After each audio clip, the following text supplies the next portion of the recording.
And our attempt to try to be time efficient and thorough, we will call the meeting to order. The first thing we will do is ask if there are any modifications or to the agenda. Hearing none, may I propose one to my board colleagues? Agenda item 9.3 says policy 5605 student voter registration and pre-registration. It's listed here as a first reading. If I am not mistaken, it's a second reading and adoption this evening. And if there are no objections, we'll make that change to the agenda. Yeah. Is that good by everybody? Any discussion needed? No. Fantastic. Chris, you got that? Second reading and adoption for this evening. And if that's it, then we will continue on. A note about our agenda this evening. We've been trying this a little bit. The board will be anticipating entering into executive session near the end of the meeting, but we want to begin today's meeting at 6 p.m. given the presentations that we have. So we'll continue on with the agenda. That brings us to agenda item 3.1, public comment period, and we do have someone signed up. Britt.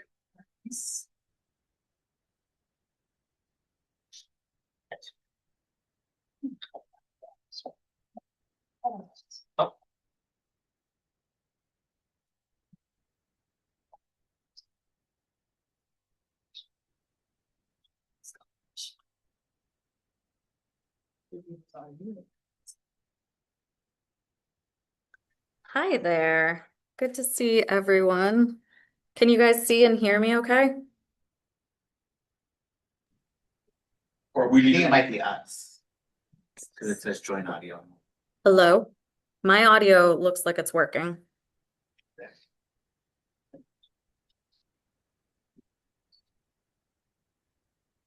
I think if you go to the left-hand corner at the bottom, where it says join audio, usually that fixes it. that may be the microphone, it's the speaker. Oh, I thought it was.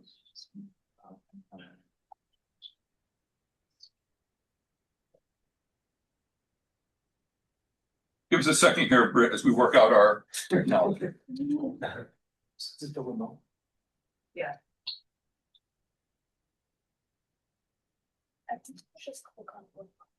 Yeah. Not that area. Not that area.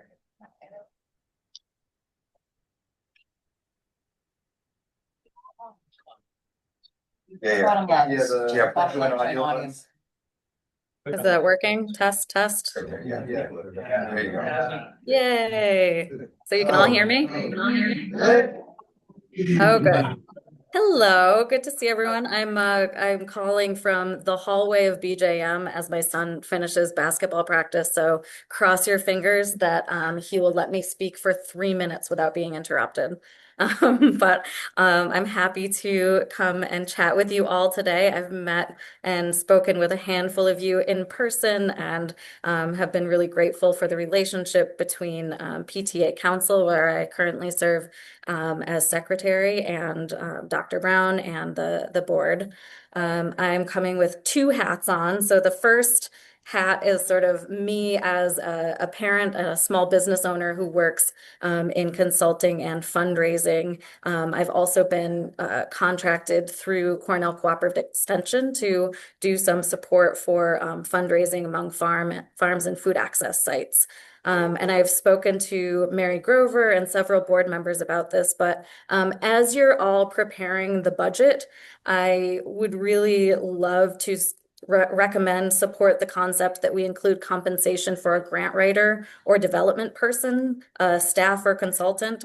And no, I don't want this position. This is not this is not something that I want personally. But I do recommend that it be included in the budget as we think about additional revenue streams being one of the most important things around budgeting. I think these positions typically pay for themselves multiple times over. And we shouldn't be relying on the very few administrative staff at the district level to be doing this alongside their current job. So I know that, you know, all of the district administrators work really hard. And, you know, for Mary to be also writing numerous government grants alongside her work just feels like we're taking away from what she needs to be spending her time doing, where there's lots of great professionals that could be hired to do this work. So I would encourage that. And then I'm going to put my PTA council hat on. PTA council is hoping to maybe have a consistent position reporting back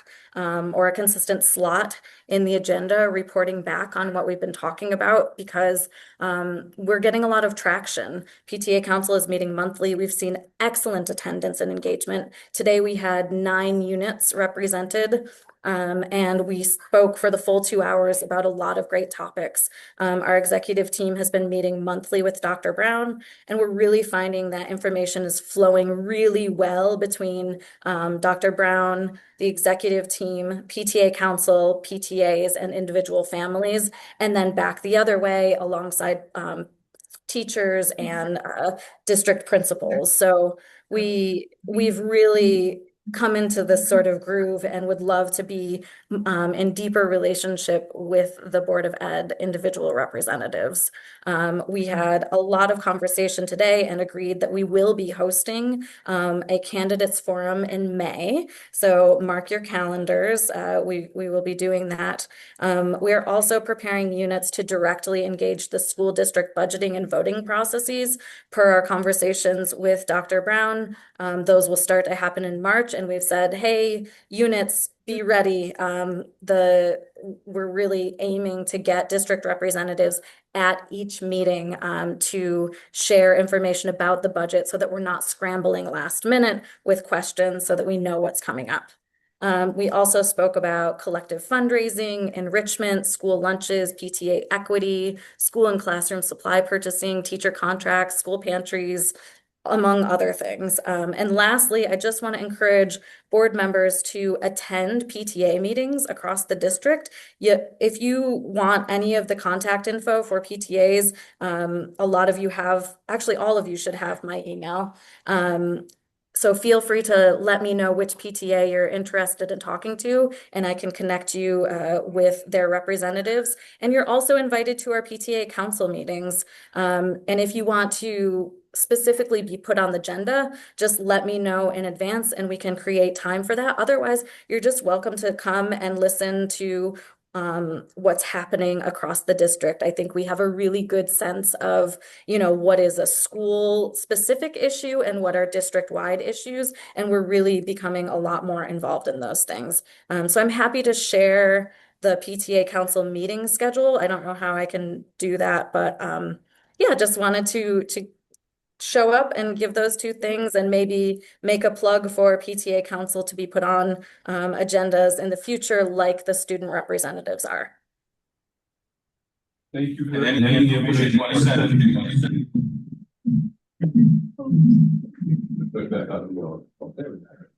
information you want to send, please send to Tricia Beresford, who will get it to all board members from there. So Brilliant. that's all the folks we have signed up to speak. So board responses.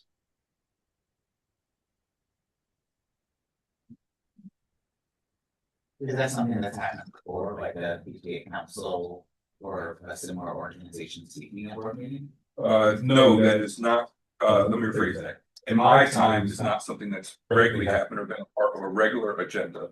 But we also know times have changed.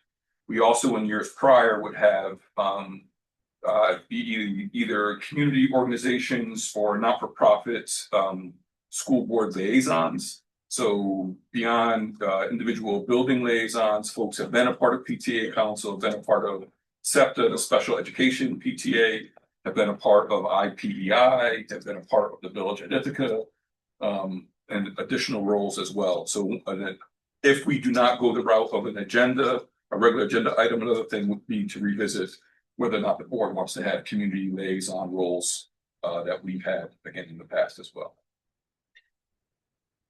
Is Brett on?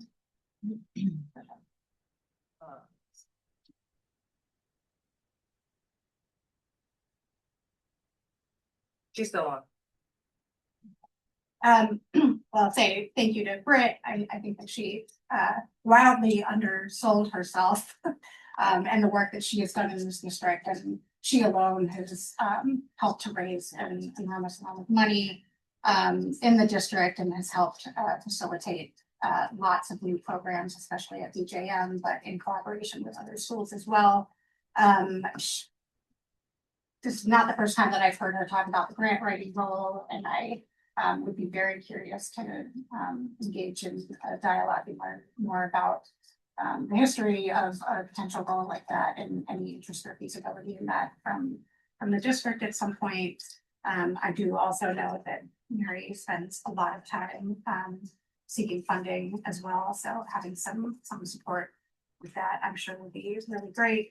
As usual, I can speak really highly of the PTA Council, and while I would love to engage with the board in a conversation about having regular report outs, how regular that may be is one conversation, but I do think that it's really important to recognize that this is a group that is really focused, as Britt said, on district-wide issues and not just focused on one single school. And I think that their ability to build such a strong and mutually respectable relationship with Dr. Brown and the leadership team here speaks volumes to the kind of work that they are trying to do and really getting done. So we'd love to create more opportunities from them.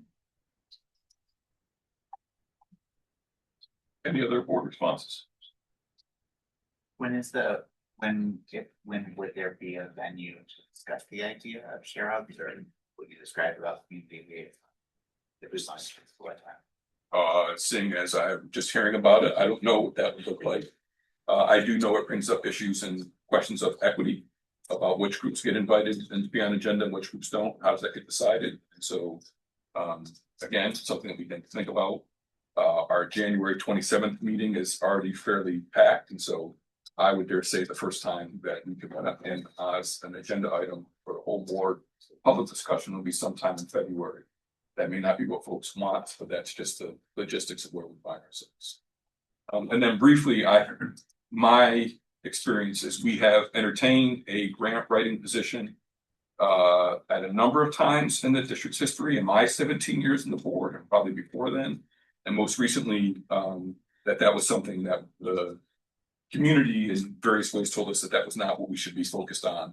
Doesn't mean that times haven't changed or we should consider it. We are also making the argument about the economic return for investing in a position at that level, what we get back in terms of the millions of dollars of grants that we have total at various times, or so something again to revisit. But it has been something that has been a topic of conversation for multiple years in the budget process. You could probably speak to it more during your superintendent or fantastic. Thank you all. That would bring Sean, quick question. please, absolutely. Are there like third-party companies, like or nonprofit organizations that you can outsource it to that just make a percentage? So it's not actually, doesn't cloud the budget. They only get paid if the grants are approved. Is that a thing for districts? I think good. In the past, it was a BOCES position. You would contract with BOCES that had a grant writer, and then that position was eliminated. We talked about bringing it in-house, and then it was seen as an additional administrative role. So no matter how you look at it, if we bring it in-house, it will be a position with benefits and all that. And that was something our community didn't have an appetite for. And there are consultants. You just saw one of the best I've seen, and agencies we can consult with. I think that will be a part of our budget deliberations this year, because as we know, it can bring in millions. Every district I've been in before this had a department just for grant writing, right? And we have someone who does it when she finds time, and it does not take from her other job. She does that job great, and she brings in millions, but that is not always given. Thank you, Mayor. Yeah, I mean, because that position essentially pays for itself many times over. So it's not even technically coming up. It's in the budget, but they're paying for themselves because they're bringing in all this extra revenue. So, I mean, I definitely be in support of it, but. Let's make that argument come budget time. Yeah. I never seen Dr. Brown take handwritten notes in a meeting, so there you go. I'm trying to get it for that. I'm going to remind you all about this conversation. Yeah. That brings us to our next agenda item 3.3, which is our student reps. Welcome. Thank you for joining us. And I never like to choose who goes first, so I'll let you all work it out. Oh, boy. I'll start. Hi everyone, I hope you all are doing well. I just wanted to discuss a little bit about the all-school assembly we had this past Friday. It was the second one of this year. We held it in Bliss Gym. Yeah, it was a nice event. The student ambassadors and student activities and communications club helped set it up and then the winter sports teams all like entered in the building and just helped with school spirit. And I think everyone was pretty enthusiastic about it. It received a lot better feedback than the previous ones. And we're excited to do again for the other two ones that we have. And then this past weekend, the IHS 1X happened, which I was involved in.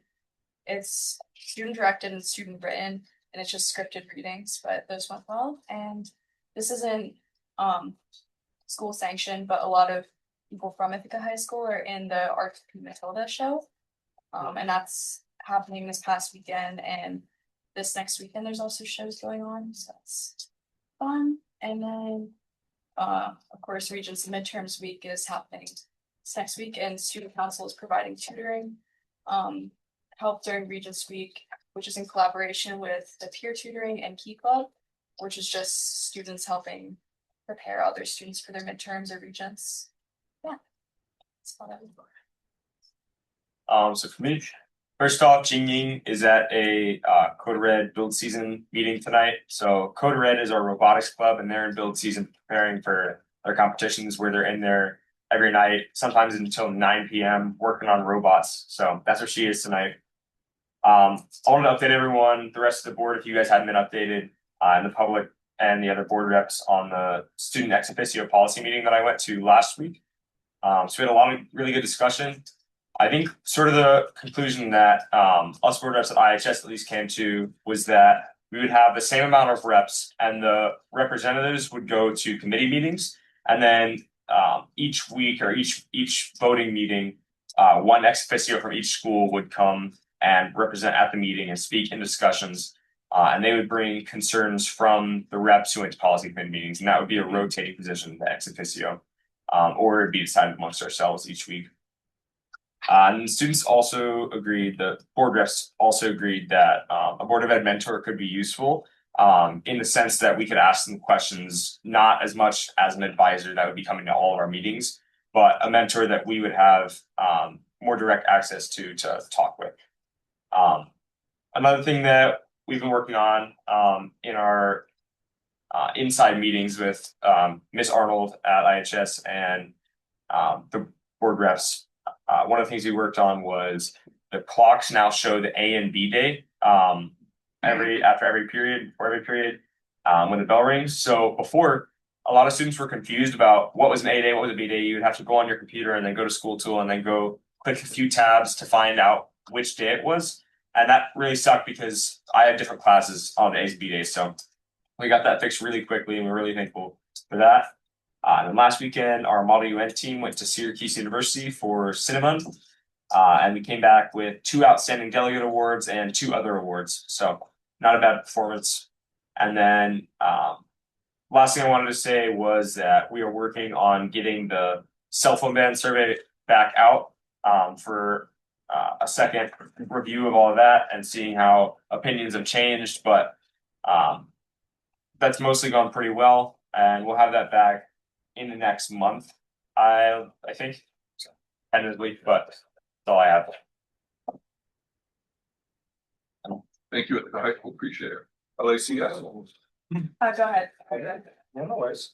I'm very diligent on some meetings.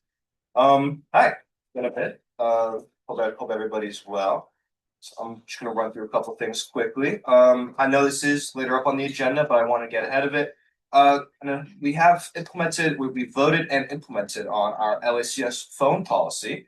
It is all in your emails. The printer was feeling disagreeable, so it's not in front of you, but if it's there. We revised, we voted on it, and we implemented a compliant phone policy that recognizes the individualistic nature of the school, but also sets a clear path for how we plan to tackle phones in the classroom. and generally in the building. Yeah, a brief, just I guess a brief summary of what we plan on doing is you'll get your first reminder, put it away, bag, phone, pouch, locker, lock. Second reminder, that that goes to your teacher for the period. As a student, you agree that you obviously got the first reminder that you know at this point, and that's an okay thing to do, is pass that over. If it becomes more than that, then we have the processes outlined in that document, being that maybe a meeting with your family group leader, similar to homeroom teacher, or Keith, our principal, Matt, Allen, our guidance counselors. Maybe that's in order to figure out a plan to better suit this and see what's up. So we're pretty proud of it, and hopefully we might see some amendments, but that's how LCS rolls. So I just want to update you guys on that. Another update, busing. I know last year you heard about this kind of on end, and I don't want to dig into nitty-gritty details of this right now, but we are still seeing students getting to school late. Emily can personally attest to that. I can attest to that. We would love to have a conversation more with the board on how we can tackle that, how we can what's going on, where students are getting late to school. We've seen the year started out, maybe kids missed the entire first period, 9:45. School starts at 9. It's gotten far better, but that's still 15 minutes late. A lot of that it means you can't have school lunch, get to school 15 minutes late, and school breakfast, sorry, not school lunch. But it just sets you up for the day in a not great way. So we'd love to have a conversation with the board.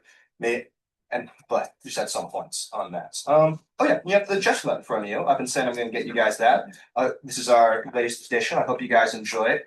Put a lot of love, put a lot of art in there. It's middle school and high school written, so there's a variance in articles. But I hope you guys like it. I'm gonna highlight. Look out for Javi Campbell's articles. I'm really impressed. He's in 7th grade this year, right? Yeah, 7th. Yeah, that kid's going places. Yeah. I've never seen a 12-year-old that has a full citation sheet in the same. It's really. Do you want to? I can take it from there. All right, so I'm jealous of the 6th graders this year because apparently they've started doing really, really cool things during Regents Week. They are doing, because they are technically still elementary schoolers, so they still have to go to school during that time, even though we don't do the Regents at our school. 11th graders have to do the English Regents, but otherwise we have a waiver from the state. So anyway, they are going for like fun half days, and on Tuesday they're going to visit circus culture. On Wednesday they'll spend the day ice skating at Cass Park. They'll be doing like swimming and other activities at the Y on Thursday. They'll visit the library on Friday. In the makerspace. Yeah, so sounds like a pretty awesome week. And why didn't they do that for us? We just had to go to like weird 30-minute classes or something. And then during Regents Week, for the rest of us, we've got conferences planned. So that's when we do our conferences instead of doing them like you guys did them in like December or something, right? Oh no. Okay.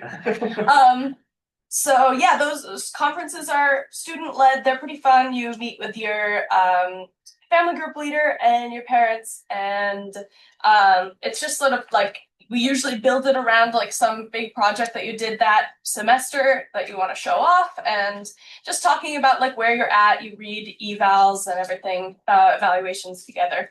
And then you guys got the chestnut. On the horizon, coming up pretty quickly, is Infusion Week. So I maybe talked a little bit about this last time, but that's coming quicker and quicker. It's going to be on the week of March 2nd to March 6th. That's when we take a week to focus on a social justice issue. And we have workshops during when we usually have projects. So on Tuesday afternoons and Thursday morning. And on the Wednesday, when we usually have ASM, we bring together the whole school, and we also bring in other outside people to do a panel.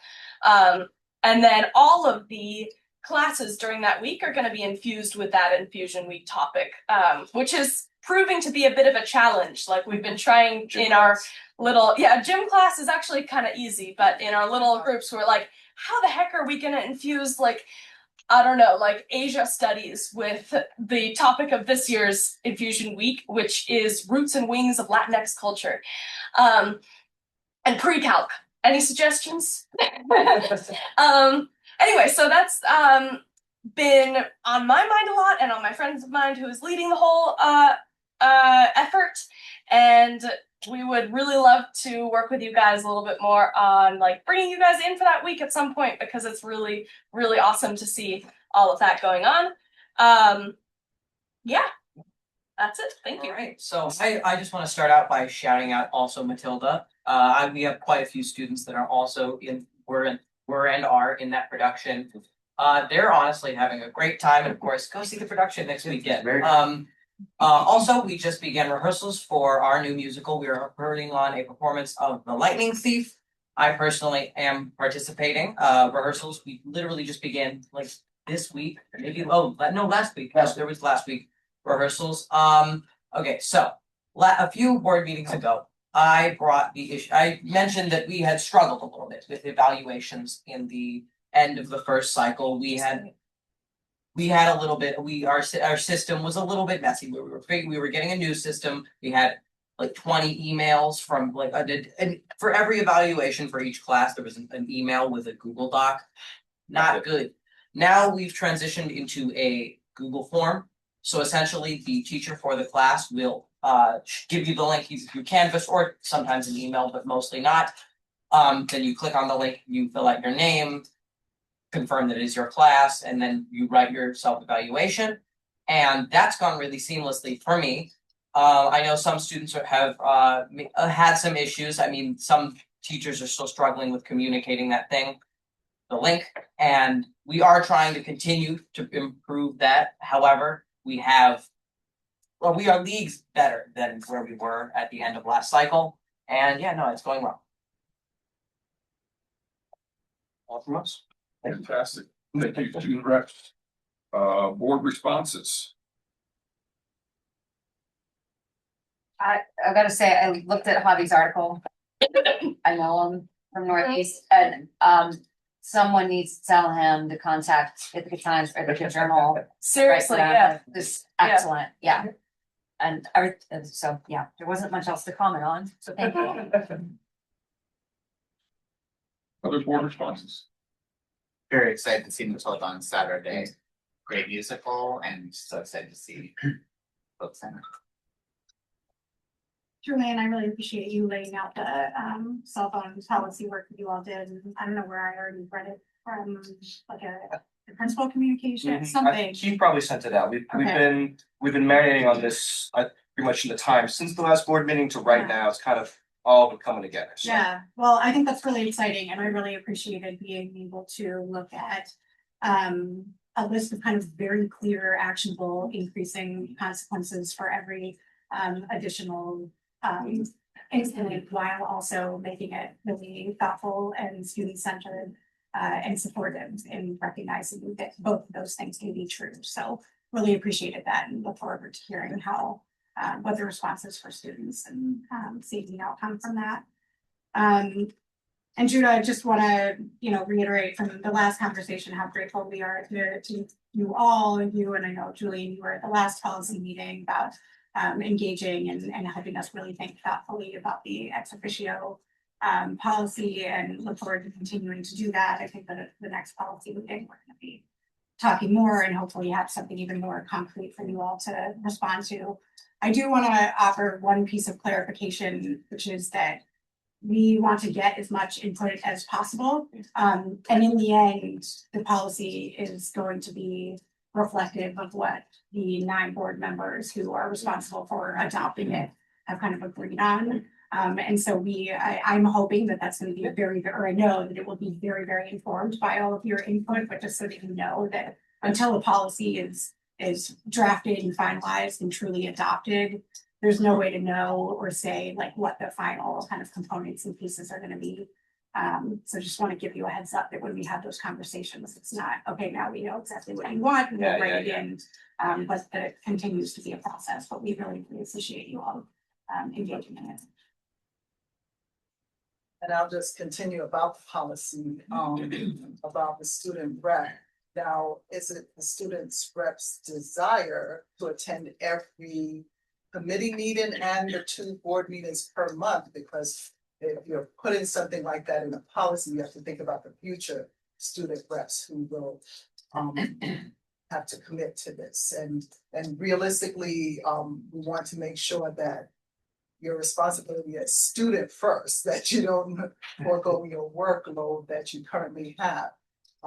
I know that with the government classes that IHS has, that students come to different meetings, and can you connect with students who attend these meetings to get more information instead of putting the ownership on the student reps. So that's something to consider. And with regard to the buses at ICSD, to hear there's still delays. Please do make sure that a ticket has been put in or whatever means to make sure communication between the principal and our transportation department and our administrator who's in charge of that. Because it's not the board that will be responsible for that dialogue. Thank you for updating us on it, but do make sure the different channels follow. Yeah, we know Lisa Gervais, whenever she every day someone's late, writes down all the names that gets submitted straight to transportation daily. Keith is aware, so at this point we're just. I was 15 minutes late this morning, missed a good chunk of eval time in gym class. And one more question, maybe a question or comment. The Infusion Week was the theme based on the upcoming international trip? No, actually, it is my friend Victor's senior project. Yeah, he was trying to get, just for a little bit of background, he was trying to get some more conversation about Latinx issues and immigration into especially the American Studies class last year. And then he was talking with the teacher of that class and then the Spanish teachers, and they decided to take it into push it into a bigger project this year. So yeah, We'd really like want to come to. I've heard some amazing speakers there. It's really wonderful. Yeah, we're hoping to make it like a big experience. So like bringing in we're going to be talking about serious stuff and also like celebration. We're hoping to get some like really good like food into the building that week. So we've got a lot of hopes and dreams that hopefully you guys can see how they come to fruition. Other board responses. If you get food, I'll be there. That's just. I'll update you. It's well documented. Yeah. I'll just say, I know you said R2P, not everyone in the community may know the acronym of Running to Places, a phenomenal organization. And while it's not affiliated with ICSD, it does receive ICSD support by using facilities and the like, including ICSD students. Want to make sure that they get a shout out. Code Red, as a supporter of Code Red for a long time, wishing them good luck on this season.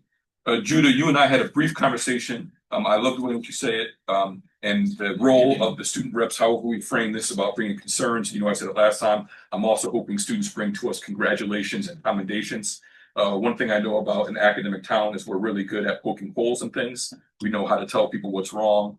And I'm hoping we also do the opposite as well, of what's really working well, so we can try to highlight and amplify those things too. So congratulations to our model UN. Fusion Week, I'm looking forward to it. Emily, I hope you had a chance to connect with my colleague. And if not, I'm looking forward to see what that week looks like. I probably will join the 6th graders, not ice skating, but maybe something else. We'll figure that part out. And as my colleague Karen said, we'll have some central administrators connect with Keith. I'm sure they're already in conversation. I will say, as I'm sure you all know, as long-term LACS folks, this is an ongoing issue that has been around for at least 20 years. It's been difficult to solve. And I'm not saying that it can't be solved, but I just want to give context to it as well, right? And actually, it's been more than 20 years. When I taught there in the late 1990s, the same thing was taking place, that there was difficulty in the logistics of making these buses work. So hopefully we'll be able to solve it at some point in time. And I will say it was really great, like last sort of second half of last year, everything was running really smoothly. And it It's sad that there's like a hiccup this year, but it can happen, and I'm really impressed by the busing people. Indeed. It's busing, as we know, is a struggle all across the state. So thank you as well, and looking forward to talking more about our policies and we'll proceed from there. That brings us to the next agenda item, 4.1, which is approval of the consent agenda, and we will entertain motions. Just a question about that, because we have a personnel report included in that statement, but we're gonna bump that to later tonight, so should I leave that The out? personnel report should not be included in the consent agenda. Not per se, okay. The personnel report has been moved to the end of tonight's meeting, so it's currently not in the consent agenda. Okay, so then in my language, I will move to approve all consent agenda items listed in consent agenda, consideration of accounts and minutes of previous meetings as presented. Moved by Adam, seconded by Jacob. Yes, I see the language, the recommended action, but if you actually look inside the consent agenda, the personnel report has been moved, but thank you for that catch, Adam. Discussion, debate, dialogue, conversation. Okay, so the consent agenda on printout has been moved, but on board docs, it's number 7. So, but we're going, into printout. On my board docs, the personnel report is not included in the consent agenda. Number 7 is minutes, right? Oh, Yes. she's looking at the wrong agenda, I do apologize. Yep. And this is a little different than we normally do, Yes. so. I'll stand corrected. I just want to highlight then that we are talking about a seeker for some work at Cuga Heights and a capital project, some much needed work, as folks may know. And there also is a resolution to certify the return of the tax warrant for folks who may or may not pay attention to it. I know folks in our business office do. It's a pretty impressive change from the 1980s of a 90% or 91% return on our taxes to close to a 96.3%, which is a fairly impressive change to the tune of significant amounts of money over that time as well. So thank you. I know Emily, a lot of that work falls upon you, so thank you for that work as well. If there are no other questions or conversation, we'll call the question. All in favor? The vote is unanimous. Right, did I miss that? Fantastic. Thank you all very much. We'll continue on with our agenda, which brings us to the superintendent report. Dr. Brown. Yeah, thank you for the opportunity to discuss that. And thank you for your comments a minute ago to remind me, what it's like to live in an academic community. This morning I had the opportunity to be on the radio with Joe Salazone, and I shared the similar sentiments. Not you, but another community treasure. My first day in Ithaca in 2010, walked up and said, "We're a great town that expects excellence, but we rarely recognize when we get it."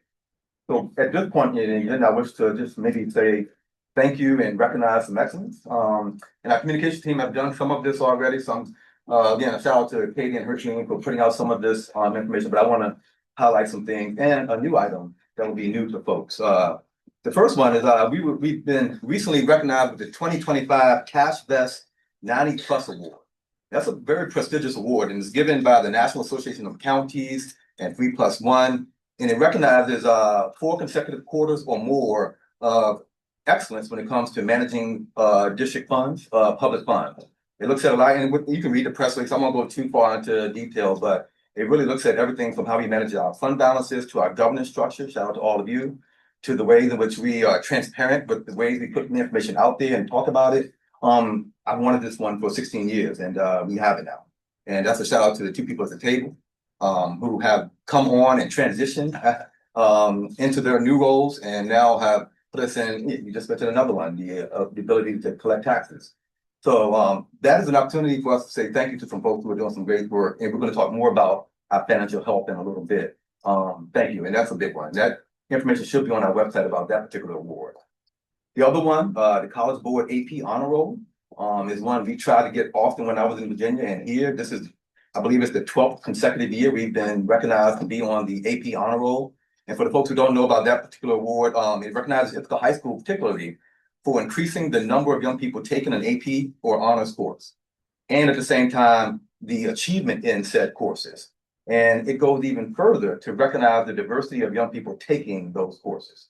So the things that we speak to when you look at our goals around equity and a culture of excellence, having access to the best high school in the country, from my perspective, and increasing the diversity of of the young people in those courses, and at the same time, increasing achievement. For, I believe it's in our communication team is trying to get it, I think for 12 consecutive years. That is academic excellence. And that's a shout out to the educators, the administrators, and our families who expect that. And I'm here to recognize it. And then this last one, as a Southern gentleman I am, I always say thank you when someone does something they don't have to do for me. And if Christian can help me put up the other table. As the board asked me and the board office to do, I believe it was last spring, we did have a conversation and a meeting with our friends at Cornell University. And so much of what we do here is connected to Cornell University.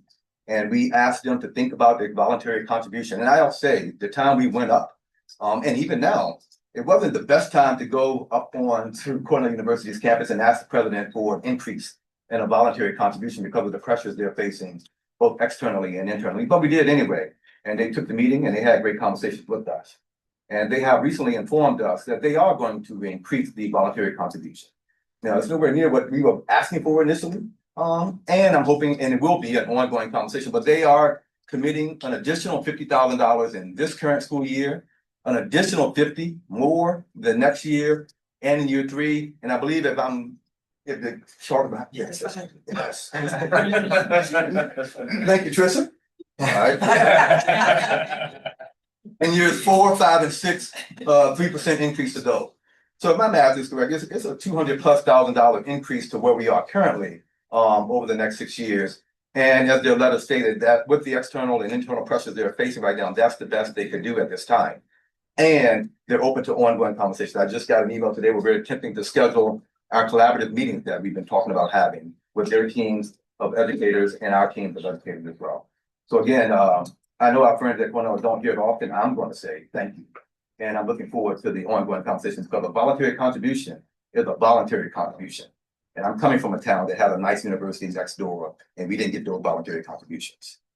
Thank you for this opportunity. And I'll take some questions if there are some at this point. Let me add before you, from that, Dr. Brown, in our conversations talking about an increase in the voluntary contribution, there was a recognition of there's a financial contribution that from many people's perspectives, mine included, that needed to necessitate an increase in the voluntary contribution for the services rendered for students that attend the Ithaca City School District. In addition to that, there was ongoing conversations about, for lack of a better word, in-kind contributions that include programming, access to labs, various ways in which Cornell University faculty will run programs, an increase or an expectation to be involved with PTA or the ITA teachers with the new STEM wing that the school district is building. So the conversation included more than just a financial check. It included other ways in which Cornell and ICSD could partner and the contributions that this institution provides up on the Hill as well. I wanted to acknowledge the many ways in which Cornell helps to support the education that happens in our community. And I know that this will be a topic of conversation, rightfully so, but I also want to acknowledge this other component that is programmatic and helps education in our district as well. So I hope you don't mind me adding that piece. Great meeting. Thanks to you and Dr. Blaylock for it. Right. Shall we continue? Yes. We'll bring us to our next agenda item, which is district business, agenda item 9.1, which is a budget preview for 2026-2027. And I believe we have some folks here with us. Yes, dare I say, nationally recognized business officials are at the table now. Thank you all for joining us. Yeah, and when you speak, you can say your names and they go over it. But invited some members of our team. And this section on the agenda from our perspective was intended to be just a quick overview of our fiscal health. There's a ton of information that we now have shared with you in board docs. We created a web instance. We have PDF documents. And I have some fancy slides I put together last night when I couldn't sleep. But we have some things to share with you to give a sense of where we are fiscally as an organization and where we plan to go as we go into the budget development process this year and in future years. So I don't know, people may be looking at different things. I hope you're multitasking. Again, there's a web instance. We'll probably put that up in a second. And there's a PDF document. But right now, I just want to sort of talk through, and we'll just talk through some highlights, and then we'll take some questions about some things. So what we're hoping to do is highlight, talk about general fund and reserves, capital project, capital costs, where we are with our capital program, and then forecasting, what is on the horizon as we go into the budget development process. And I'll look here if you want to put it back there. The first, and if you're following along in the document online, we sort of break it down into revenue. So we'll start with just talking about our revenues and what's happening. And again, we're trying to synthesize an audit report. And as Rob Ainsley used to say, the audit report is probably the most important report or a document we look at as a governance team each year. And that document is probably 300-400 pages. And we're not using artificial intelligence or ChatGPT to summarize it. This is just some smart people trying to make it make sense for other smart people who are not accountants. So in looking at it, there are hundreds of pages just dedicated to revenue. In our organization, we're at $174 million, $174.5 million in revenue. And as you see, the highlight here for someone looking at this for the first time, most of that's coming from our local tax base. And we'll get into that later. Unlike some surrounding districts who get most of their revenue from the state or state aid or federal grants, most of ours comes from taxpayers. And when we had the significant shift of assessments a few years ago, as we look at our tax levy, that hits us differently than it does other people. So we'll come back to the question, but just, people have seen this a lot. You see it in our budget mailer, you see it in here, but just give you a sense of where our revenue is coming from in the different pots. And you see federal funds, you see grant funds, et cetera there. We can move to that next slide there. Here we're talking about expenditures. All right. Correct me if I'm wrong, Don. It is illegal to overspend your budget in New York State. That's correct. So you want to have your expenditures be less than your revenue. All right. I've been asked about that a lot. And some folks are like, oh, you're saving money. You shouldn't. No, we should have a cushion there and not overspend. Overspending, that would be illegal, and you'd be looking for a new superintendent. And this is how those expenditures are broken out. And you want to see here a significant portion of that dedicated towards instruction. And for us, that is, we have $121 million that's dedicated towards instruction. And if we were to break down what is instruction, that's classroom teachers impacting young people each and every day in our building. Other areas that, some people have been shocked by that $11.5 million transportation budget item. Yeah, we run a pretty major transportation, 88 plus routes. When I'm sitting in our regional superintendent's meeting, when they're talking about snow days, they're talking about picking up the phone and calling 4 or 5 bus drivers. For us, it's a pretty different approach when snow and ice starts falling in the morning. We have an operation there. That's $11.5 million operation.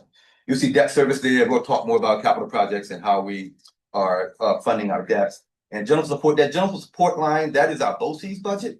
And it's our administrative costs, it's our facility costs, maintenance costs, and everything else, operations is in that general support. Those are our expenditures. And now we get into what one would consider the things we need to look at when we're thinking about general funds, when we're thinking about our fiscal health, our bond ratings, how we can plan for long range fiscal decisions. Our general funds that are at, and I've been here with this number in the teens or less. We're at $39.3 million right now in our overall fund balance. And 21 million of those 39 million is restricted. It's going into, Tommy, help me with some of the different fund balances that are restricted and how they're titled. Sure, the largest, Dominic Lacey, Assistant Superintendent for Business and Finance, our largest restricted reserve is our healthcare. That has our largest fund in it. So our capital reserve is part of it. So, and state law asks us to restrict those funds. We can't touch those for general purposes and for expenditures in classrooms, and to have no more than 4% in your unassigned fund balances. If having more than 4.5%, you will be cited. It will show up in your audit report, and there'll be headlines. We've tried our best to not have more than 4%, and we've been here when that's been around 1 or 2. You want to have in that sweet spot. You want to get right up to 4% in unassigned fund balances, and that's where we are. So there's a lot in that number. Our fund balances are healthy, very healthy right now, and they allow for us to plan for contract negotiations. They'll allow for us to plan for capital projects. They allow for us to weather the storm. When last spring, when we were facing the cut in federal funds, which would have been millions had that happened, we were thinking about using our unassigned fund balances to fund that gap and not have a significant spike in class sizes, or to have to go to the taxpayers and go over the tax gap. We use that fund balances very strategically, and it also informs our bond ratings. I'm sitting on a couple of other boards whose bond ratings are not very good because of the lack of funds in their balances and fund balances right now. Ours is healthy and our bond rating is what now, Dom? Triple A. A minus, we'll get it for you, I don't wanna. I promise y'all, we plan and practice all these presentations, and that was a question I didn't practice on, Right, so right, right, I'm right. bad, bro. Yeah, double A plus. Yeah, okay. I believe it's double Double A A from our past. Cool. It's good, all right, for the folks who are looking at it. So if we move to the next one, then this is our capital program, and we're gonna talk more about capital projects as we get into budget development and the upcoming board meetings. That number, that 201 number, it's a little higher, right? It shouldn't be like 282. It's considerably higher, yeah, it's Yeah. actually 297, 292. Trying to get a real assessment of all the property in the Ithaca City School District is just under $300 million.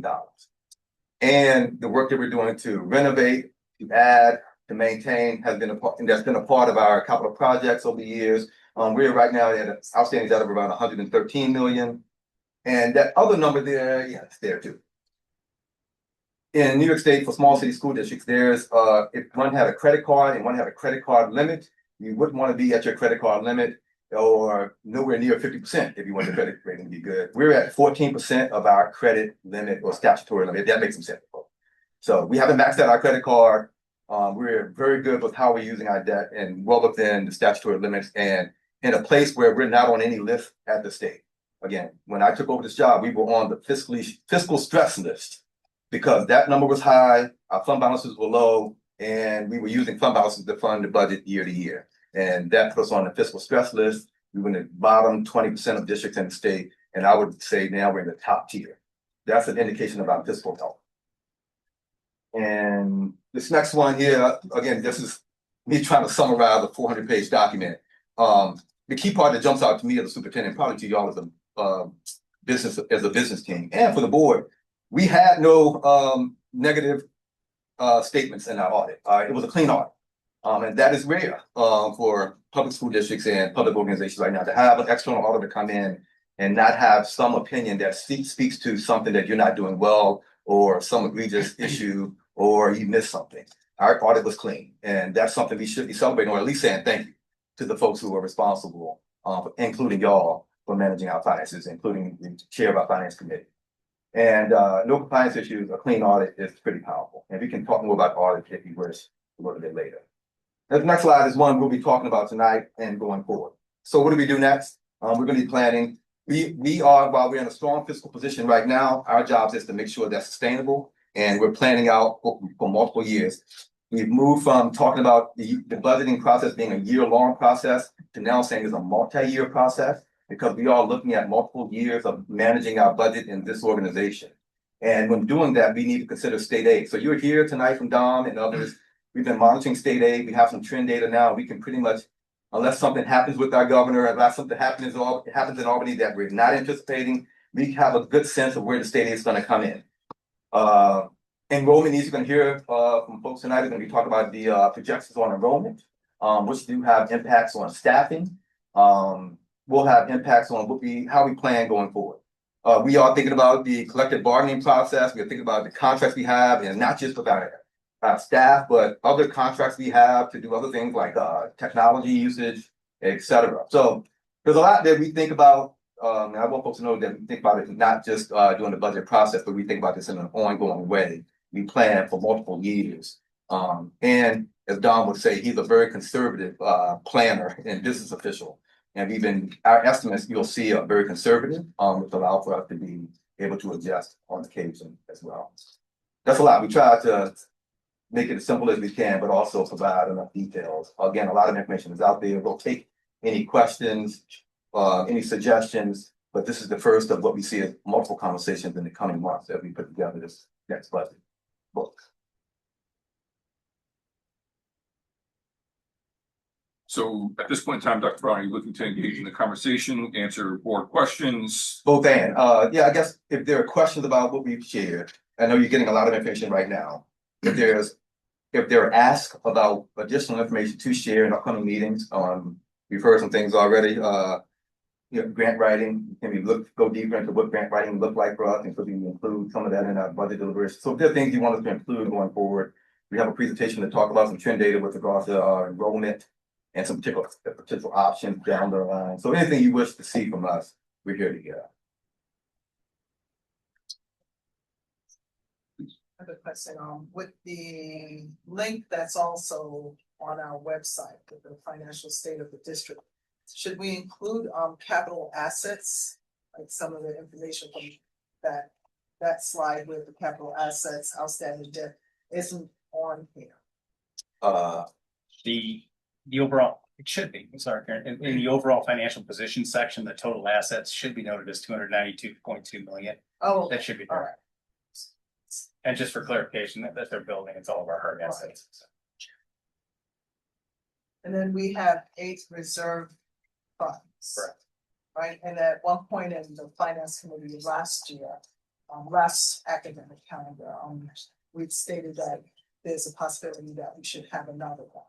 We did investigate that. That is not something that we can do as a New York State school district. Other New York State entities can enter into that. We cannot. So it's not something we'll investigate further. And just, I wanted to go back real quickly to our bond rating. I can fix this to some extent. The nomenclature, I'm not sure, but we're one step below the highest grade that you can earn. So, and we're probably relatively close to the highest grade at this point. Thank you. Sure. And this financial state of the district link here is very helpful. It was extremely helpful to go through the FAQs too. It's broken down well that I know I always direct our community to our website, and we always want, there's been discussion at different committee meetings over the time of like, can our communication team provide any information? They are, it's on the website. Right. And we can't, to have this wealth of information, there's no, we would have printed in a hard copy form that will be multiple pages, but it's still printed. So it is accessible for everyone, and I know that it is periodically updated to it. So thank you very much. Pleasure. Agreement, thank you. I also reviewed it. Sean sent me this along with a lot of other resources. This is my first budget season. I know that with Bridget talking about the grant writer, I guess stop me if this is the wrong venue to ask about it. I'm just curious more about like our role as a board when it comes to different levels of detail within the budget, right? Grant writer, we're talking about one specific personnel. To what degree are there processes, systems for us?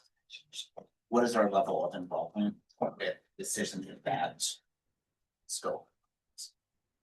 Maybe this question for Sean. No, I think it's probably a question for all of us. There's a number of folks in the room that participated in budget processes before.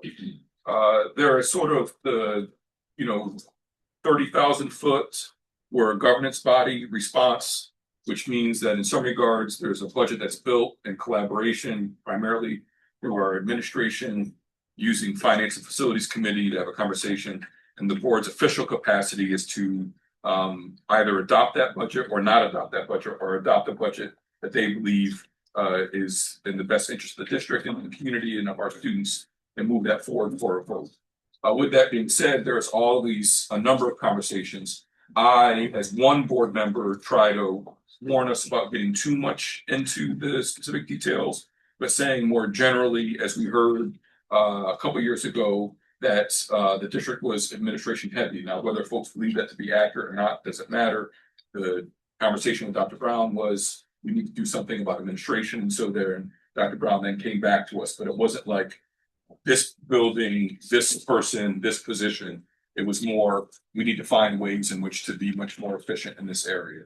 The grant writer, I think that's something that now that I'm certain that Dr. Brown heard it, I would imagine it would be included in the next round that we'd be able to point to, but it'd be a part of a larger thing. And I would dare say, humbly, respectfully, and I will say lovingly to my colleagues, the one thing that I find that the one mistake that boards tend to get into is, again, too much into the weeds, and then tend to pit programs against each other.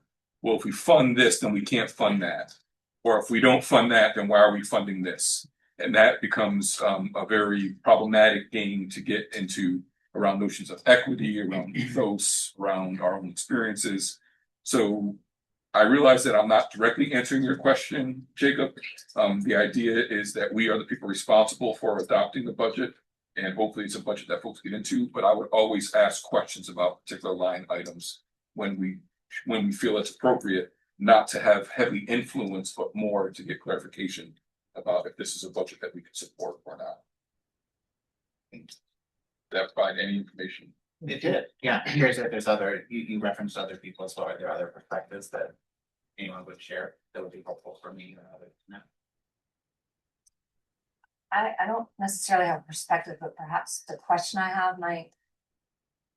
Because as I'm looking at this and I'm thinking about the years past and what we've been through, especially in more recent years, and what, 2 years ago, the budget not passing, and just kind of the realization of how deeply flawed the funding of public schools are, right? And I'm not sure why I, as a board member, didn't see that sooner, but I mean, just absolutely broken. And so when I look at these projections and I look at 3 years from now, and I know our tax bills in this town are just absolutely unsustainable and ridiculous. But I also know that it's not like we truly are not spending in an inappropriate manner here in our district. Trying to figure out how to like word the question, and that is the background to the question. The question being, I mean, do we ever see a scenario, and this is outside of recognizing that there needs to be movement and advocacy to change state and federal policy, and that is years of work that maybe I'll get to someday on another level, but I gotta get through the now. But anyway, so in this capacity, currently going without changes in state and federal functioning, do we ever see a time where, and I know we have another presentation coming up where this might touch on it, where we'll ever see our taxes stop increasing in this town, or perhaps even like decreasing? And I know you're laughing, right? No, I mean, I know that people live here, it's unsustainable, right? And so I wonder, as a board, what we can do, and looking at this, and Dr. Brown mentioning that we have some idea of what the state might do this year. Tom, I know there's no crystal ball, but tell me. I would love to turn this over to Dr. Brown, but I'll just say to you that desperately, I wish I had the answer to that. I think it's good. I think you framed it well. We have to look towards both federal and state funding for those changes to actually take place. So many of the things play into that: the size of the district, and what are our goals and our mission in the future. What will it look like beyond, 3 years we projected? I think, and I'm not trying to obfuscate your question, but that really is what it comes down to. I wish I had an answer, and there's no way I will say yes or no. So. Well, let me add, because I'm surprised Dr. Brown didn't co-sign, because that was the first question you asked me when I got here. Can we have a budget that never goes up again, or a tax levy at zero? And my answer then was, it was a rookie answer at the time. I think the same answer now. There is inflation. And we do wish to compensate folks in a way where we give them additional compensation each year and into the future. And just that alone would require us to raise taxes. Now, from my perspective, to keep that, because I just got my recent county tax bill too, and I looked at all those numbers. I wish those numbers were 3% or less. So as an organization, we have said for the next couple of years, we're trying to keep that number at 3%, and we're using fund balance. We're using the investment strategy. We're using the great board work. I mean, we're working hard to keep that number at a place that's predictable and a number that's below 3%. And when we had to go above 3% a few years ago, that had other issues that was impacting that number. And we've done a significant amount of work since then to, I hate to use the word right size, but to create efficiencies. Our administrative team is down significantly, 20-some%. We don't have as many educators in classrooms. Our class size is raised. So we did some things. I still think we're doing great work here, but we are a different organization today with less people. And that was because our community said we need to make some adjustments. So we made that adjustment. We're winning awards for managing it, and our academic achievement programs are still being invested in. So that's a long-winded way of saying I would be cautious if we didn't do at least 3%, because you then could anticipate a big spike at some point or another that may exceed the tax cap, or you may have buildings leaking roofs and up. So I just would keep us moving forward in a steady phase. And Sean, that's going back to you 16 years ago saying, can we ever get to a zero? Well, I'd also add, and I'm going to look to Garrett because this is Garrett's area of expertise and not mine. But some of the conversations we've had over the years, that in fact, and this gets into the nuance and to the details, but the details are important. For a number of years, the tax rate has actually decreased in the district. Now, with that being said, for a number of people, it still meant their taxes went up. With that, so one of the things that we constantly have conversation about is the district is not responsible for assessments. We don't control assessments. We don't control the housing market in this community, which I would think is near whatever spike that we've witnessed over the past couple of years. But there's been a number of years where we had the lowest tax rate of any school district in the TST BOCES area. I think there may have been one that was a little bit lower than us. So it's a hard thing to mitigate when you have a very low tax rate, but you have homes that are assessed at a very high rate as well. And so that still means the budget increased. It still means that additional money was spent. And as we know, we're unique in some regards, not just as a small city school district, but the amount of responsibility that's placed on individual tax homeowners, right? That tax is vastly different than what we may see in some other locations. And so, Aaron, I think your question is phenomenal. And I think at some point in time, we know it's not sustainable. So it's something we have to consider and continue to look for, including efficiencies, including, for lack of a better word, possibly right sizing. But yes, my first question to Dr. Brown when he came here is, as a new homeowner at that point in time, I didn't want to pay more taxes. What can you do to stop this? And so it's been an ongoing debate, it's been an ongoing struggle. And the more I've gotten into school finance, I completely agree. Our funding pyramid in Ithaca is upside down. Any one of our neighbors, right, 75 or 70%, 68% of our, money comes from local taxpayers. You go a mile down the road and that's completely inverted. That 68% of their budget comes from state funding. Now it's all tax dollars, so we're all paying in some regards, but I think those are great questions. Garrett, you say this obviously much more eloquently than I do. No, I think you covered the things. I mean, I would just point out that, modest inflation is normal and desirable in an economy. So a lot of the ongoing expenses like wages, will and should go up. That's sort of normal economic conditions. But what we can do, particularly with efficiencies, is look for ways to, while perhaps not reducing the nominal cost, to lower the cost as a share of our economy. And our local economy, fortunately, doing very well. The economy is growing. And to your point about tax rates, what we can do is ask taxpayers to say that educational expenses will represent a hopefully smaller and smaller share of the overall economy. And that we can do again through efficiencies and by growing the economy on both sides. Efficiencies, reduce costs, and growing the economy reduces the share of education expenses that we spend on things as a community. But I think the bigger question maybe you're asking, and I think Jacob, you were asking a little bit the same thing about what should we be looking at as a board. To me, the single best snapshot is the $11.3 million number. And Dr. Lisi, I'm sure you can explain it better than me, but when I look at that, I kind of ask myself the question: are we going in the right direction? Are we going in the wrong direction? My interpretation of the 11.3 million is a right direction interpretation, but I invite you if you want to kind of add to that. So by all means, really that's just indicative of the fact that our assets are growing faster than our liabilities. So by $11.3 million 1 year, that's a very positive number for us. And I just want to add one more thing, and it's a reminder. I know we're going to talk about this more as budget season progresses, and it really does speak to what you mentioned in your question is that, and I think we'll be reminding our assessor of this, is that last year we were told that assessments would not go up for a number of years, but that's a key factor in what you're all talking about, certainly in the overall cost of the taxes, but we'll be discussing that more as time goes on.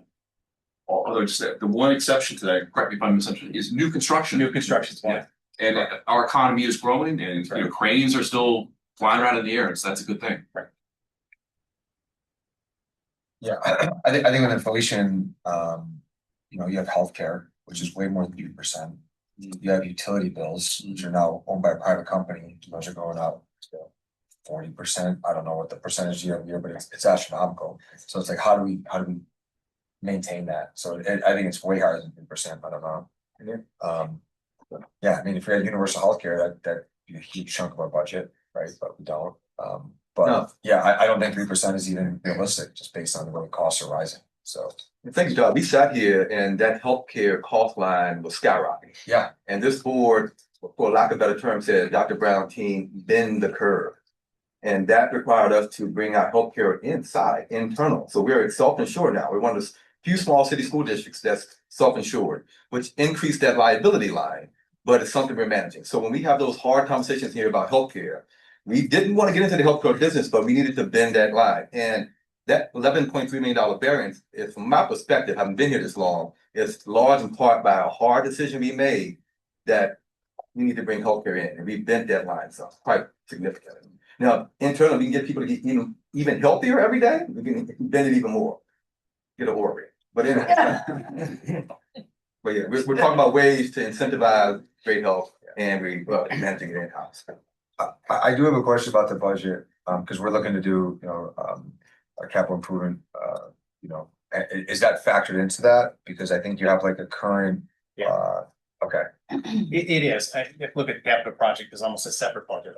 Yeah. It's handled differently, except that the debt that we incur, that 7% limit that Right. we set, that is part of our budget. Right. That's the limit that we set. so the current one was like around 6 million, give or take, that was on the sheet, right? Yeah. 5.3. 5.3, Yeah. and that's already forecasting if we do a 30 million or 40 million dollar. Very Okay, much so. That's right. We stay within that 7% limit that the board set decades ago. I'm assuming I showed you no history there, but that we stay within that limit regardless of what we approve for capital projects. understood. And let's put a pin in, because that's gonna come up later. One of the reasons why we won that fancy award is because we've been using our borrowing to generate revenue. So we have to spend money to get money from our state, and we do that a lot through this program. So we'll talk much more about that, but we need to go out for capital projects and increase revenue. And that is also gonna come up as well, so I wanna make sure we do it, and I know Todd knows this, but if the district decides to go out for a capital project, that is not saying we're gonna spend $40 million. That is a pre-authorization to spend up to that amount of money, should we need. The goal would be to not spend that much money, right? And the goal would be to be in a financial position and then to use our fiscal advisors, particularly as we all know the complicated formula about which buildings can have how much capital, projects at this point in time. What is the time frame that we can do that? So part of the goal is to move all these pieces around to maximize both the return on investment for those capital projects, that the money that we get back from the state the following year, as well as make sure that we are doing some preventative maintenance. So we're not looking at a complete roof repair, right, versus some smaller repairs that may make a roof last another 10 years or so. So those are some of the conversations we've been having over the years about capital projects. And so it is slightly different from the budget.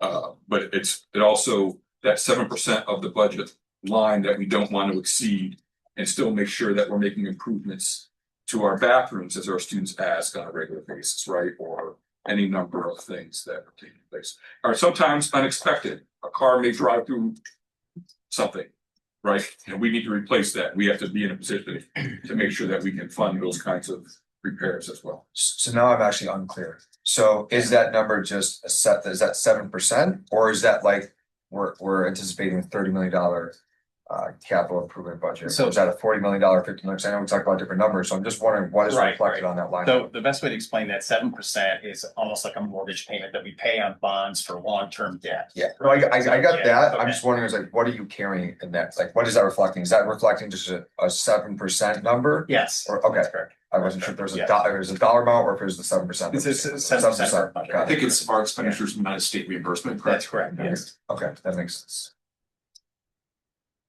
Additional questions board members may have. Yeah. That's it.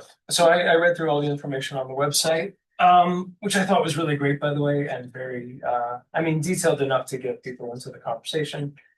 And it looked like, I don't know, I guess like the theme seemed to be that as we're gonna go through the next couple of years, we're gonna have, more increased deficits with more increased spending. And on the website, it said deficits are growing mostly due to increases in salary and benefits.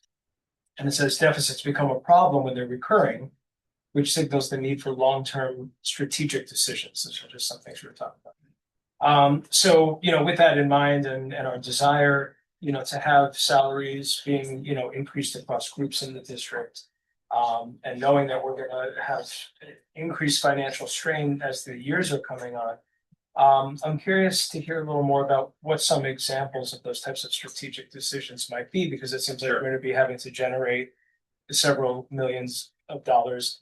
Also, as the fund balance goes down and we can only spend a certain amount of that fund balance, and I see that over the next few years, we're gonna be dipping into that. So curious about those types of projects and the scope of that. Sure. So it's probably a combined discussion between myself, Dr. Brown, and the other leadership team, because we're looking at, a strategic plan for the next 3 years. And so the way that we've looked at this budget, the way that we planned it conservatively, is that over the next 3 years, it gives us 3 years to do that, to actually plan for that potential outcome. Again, we're looking at, a fund balance right now that is exceptionally healthy at $39 million and a very conservative, aggressive drawdown to, I think I had about 28, somewhere in that area. So that is still a healthy fund balance at that point, but it does give us the 3 years to plan ahead for that. So the reason why we chose the 3-year term was because that's the length of the contract that we just negotiated that really impacts that directly. So in terms of the strategic plan itself and where we go, I think I've asked Dr. Brown to speak to that, but I think we're going to hear from, for example, the group from Cornell this evening about, what does it look like in terms of population, enrollment, and so on and so forth, and how does that play into what the district will look like in year 4 to year 10, and how do we plan financially from that perspective? I would add on, and thank you for asking that question. If I were a board member reading the website, I would have asked the exact same question. And I will say that that statement that's in the answer to that question online and what I'll say now has always been the case. Our compensation packages have always outpaced our revenue. Remember the days we said we were living in a 2% world, we were giving 4 and 5% increases to salary. So that's always the case. And when that's the case, you have to pull different levers. And we have become pretty skilled at pulling different levels, whether it's an investment strategy, staffing shifts, vacancy control, or using fund balance. And sometimes we get lucky. We get more state aid than we anticipated. I'm hoping that we get more than a 3% state aid increase, or the feds come back with. So again, that's long range fiscal planning. If that statement was the exact opposite, and we were saying we're not anticipating outspending our budget, then we're probably not doing right by our employees and other folks by taking account into all the different ways in which we can increase revenue and shift some funds around. But thank you for asking. These are all such helpful responses. I'm just trying, maybe I might just not, Sean, you had referenced, you sort of said this idea around like not pitting programs against each other, which I understand the sentiment, I understand the words. I'm trying to understand, inevitably, in the absence of a money tree, I always wanted as a principle a money tree. Like, isn't any budget sort of like making decisions about like what we pay for? Like, for everything we pay for, there's something we're not paying for. So it's possible. Yeah, just help me understand what. Absolutely, it's possible. I can recall, it may have been my first year on the board, being at a budget meeting till 11:30, 11:45 at night. And we were having a debate about whether or not we were going to offer an additional AP course or whether we are going to have an after school program at an elementary school. That conversation to me in $100 million budget seems widely and just a misuse of time, right? If we're talking about $30,000 at that point in time, that the board is trying to make that decision. For me, that's not a board decision to make. The decision to make is that, are we going to approve the $30,000? And then we look to the superintendent and say, make this work. So it does happen, just doesn't happen at our level. It hasn't happened in about 10 years because we've been relatively thoughtful in projecting out to ensure that those conversations happen well before we get to a week before we have to give a budget to the voters. And so at that point in time, that seemed like an unfair conversation for us to have about what program is going to receive this financial support and what program is not. Now, we can talk about part of the idea about doing a strategic planning, I would imagine, is what are the goals, what are the values that are driving the budget, and then saying these are the values, this is the amount of money that you have available to the superintendent and central administration team. We expect you to make this district work I don't know how much the board should be in the actual detail of saying, no, we want to make sure this specific program is funded at $15,000 out of $180 million budget. That's right. And thankfully, we have not done that for quite some time. We've been, again, much more proactive, both in the finance committee and trying to get ahead of some of these conversations as well. Which is part of the reason why we're putting this out there now for folks. I mean, I also want to remind our community that the Finance and Facilities Committee has been meeting since the beginning of the year. And if I'm not mistaken, began this budget process in the summer, right? So the summertime, we started thinking about budget projections, how to make sure that we're proactive in our approach to both fund balance as well as via compensation packages, our healthcare plan, you name it.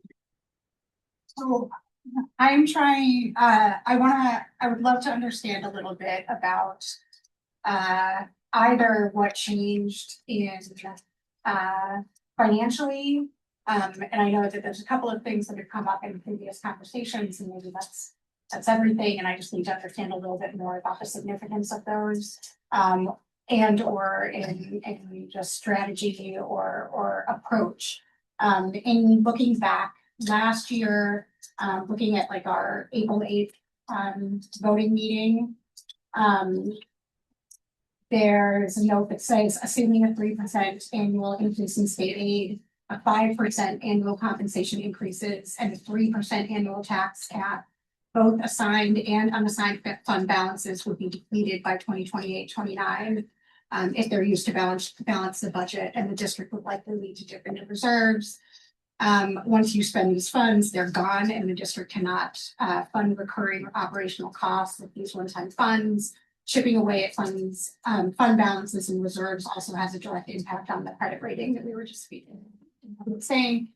It also says if the district is providing 4 to 5% compensation increases when revenue is only increasing 2 to 3%, which is what it looked like in the documentation that we were looking at, it will have to go over the tax cap or find significant cost savings such as staff reductions.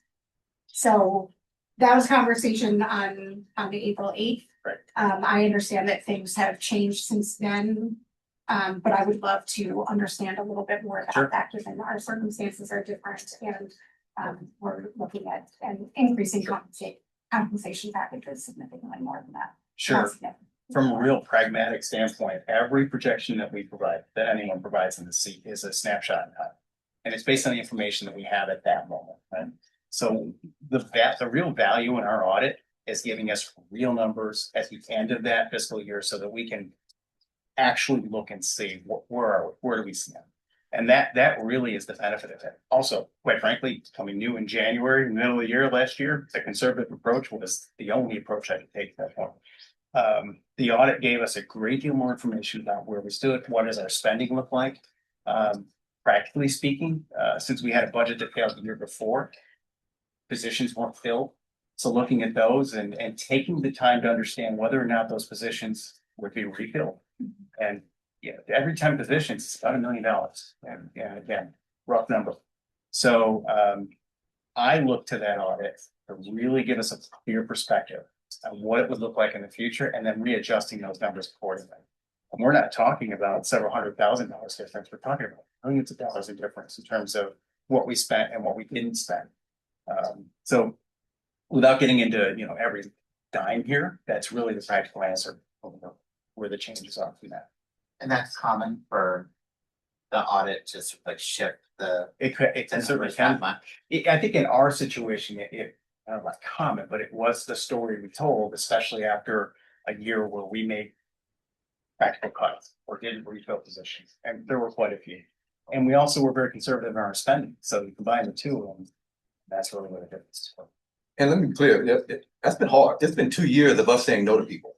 So 2 years of us not filling positions, 2 years of us thinking about how we do this work with fewer people has resulted in us having a significant amount of savings.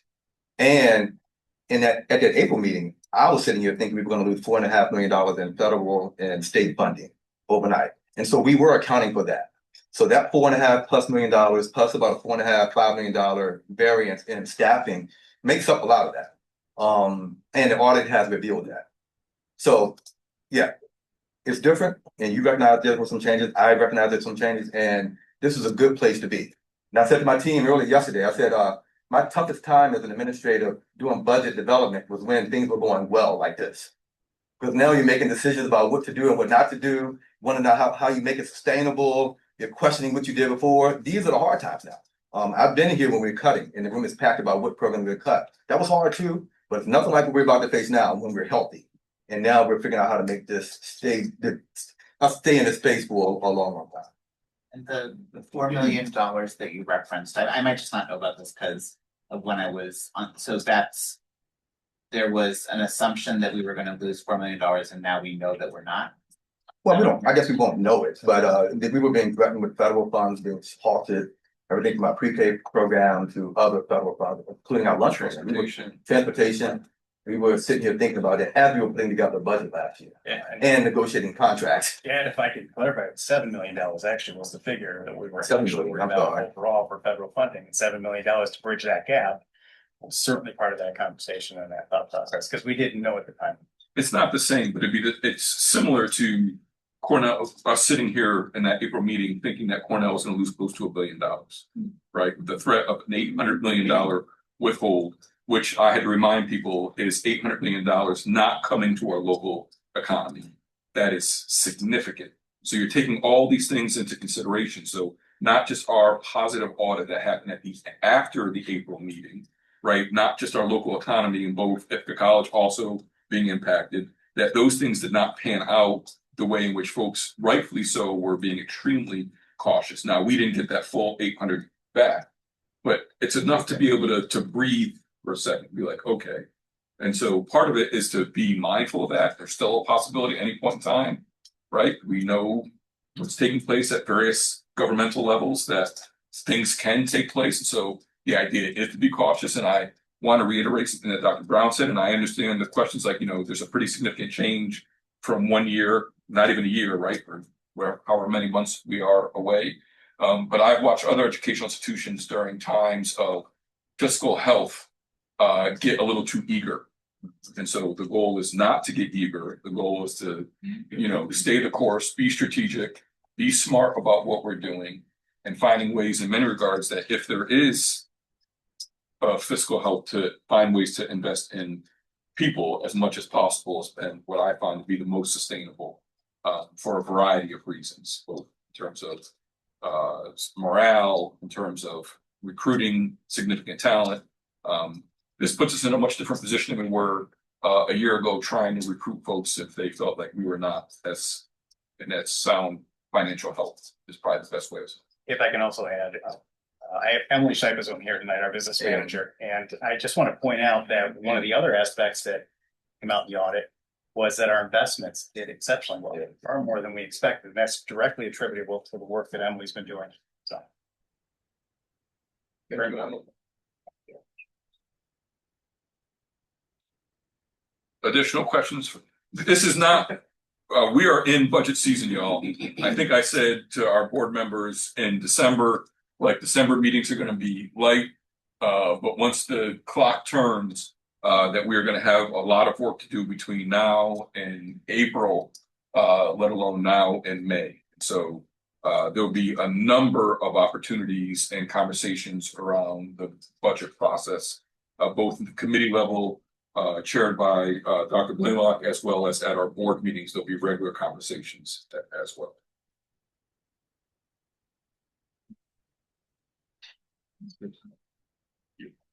All right. There was some expenditure assumptions on the document, and then since we're in to account for the 2025 contract. That's not stated. The expenditure assumptions, it has teachers' contractual salary increases 7% 2026 to 27, 6% 27 to 28. We also put in there the retroactive. Yeah, it was assumed in the budget when we actually did the projections. It was assumed as part of this current budget. So, so it's not part of the 3-year projection. Correct. Because it's recurrent. That's right. That's correct. All right, good folks. If, again, an ongoing conversation, looking forward to us continuing this dialogue. Thank you to Emily. Thank you to Dr. Lisi. Appreciate your time here as well. On the website, I would dare say, board members, if your questions aren't answered, to reach out, or if there's an FAQ that you feel would be helpful for folks, please share that. It's a robust FAQ page that really helps folks. And we have been trying to continue to build that out as well to get as many answers as possible. The last thing I'll say before we transition, I had this conversation with a couple of board members, and this is no knock against any of our neighbors or anyone else in the Southern Tier. But as I was doing some research last week, I was realizing the amount of information that we have. And for many people, that may translate to what some folks think is a lack of transparency, in large part because the information is difficult to find, but not because it's not there. In fact, there's so much information there that it makes it difficult to find. So if you are having difficulty finding something, reach out and let us know, and we can help point you to exactly where it is, because there is a sizable amount of information to try to get through on any topic, but the budget most specific. So thank you both, appreciate it. Pleasure, thank you. We'll go on to our next agenda item. We're good, keep moving, good folks, which is our RFP study. And we'll invite folks to come join us. I do not know who we have with us. And maybe Zach, you'll introduce our friends and yourself to the.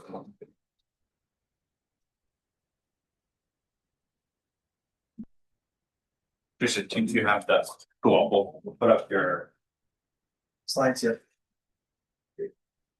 you have Look,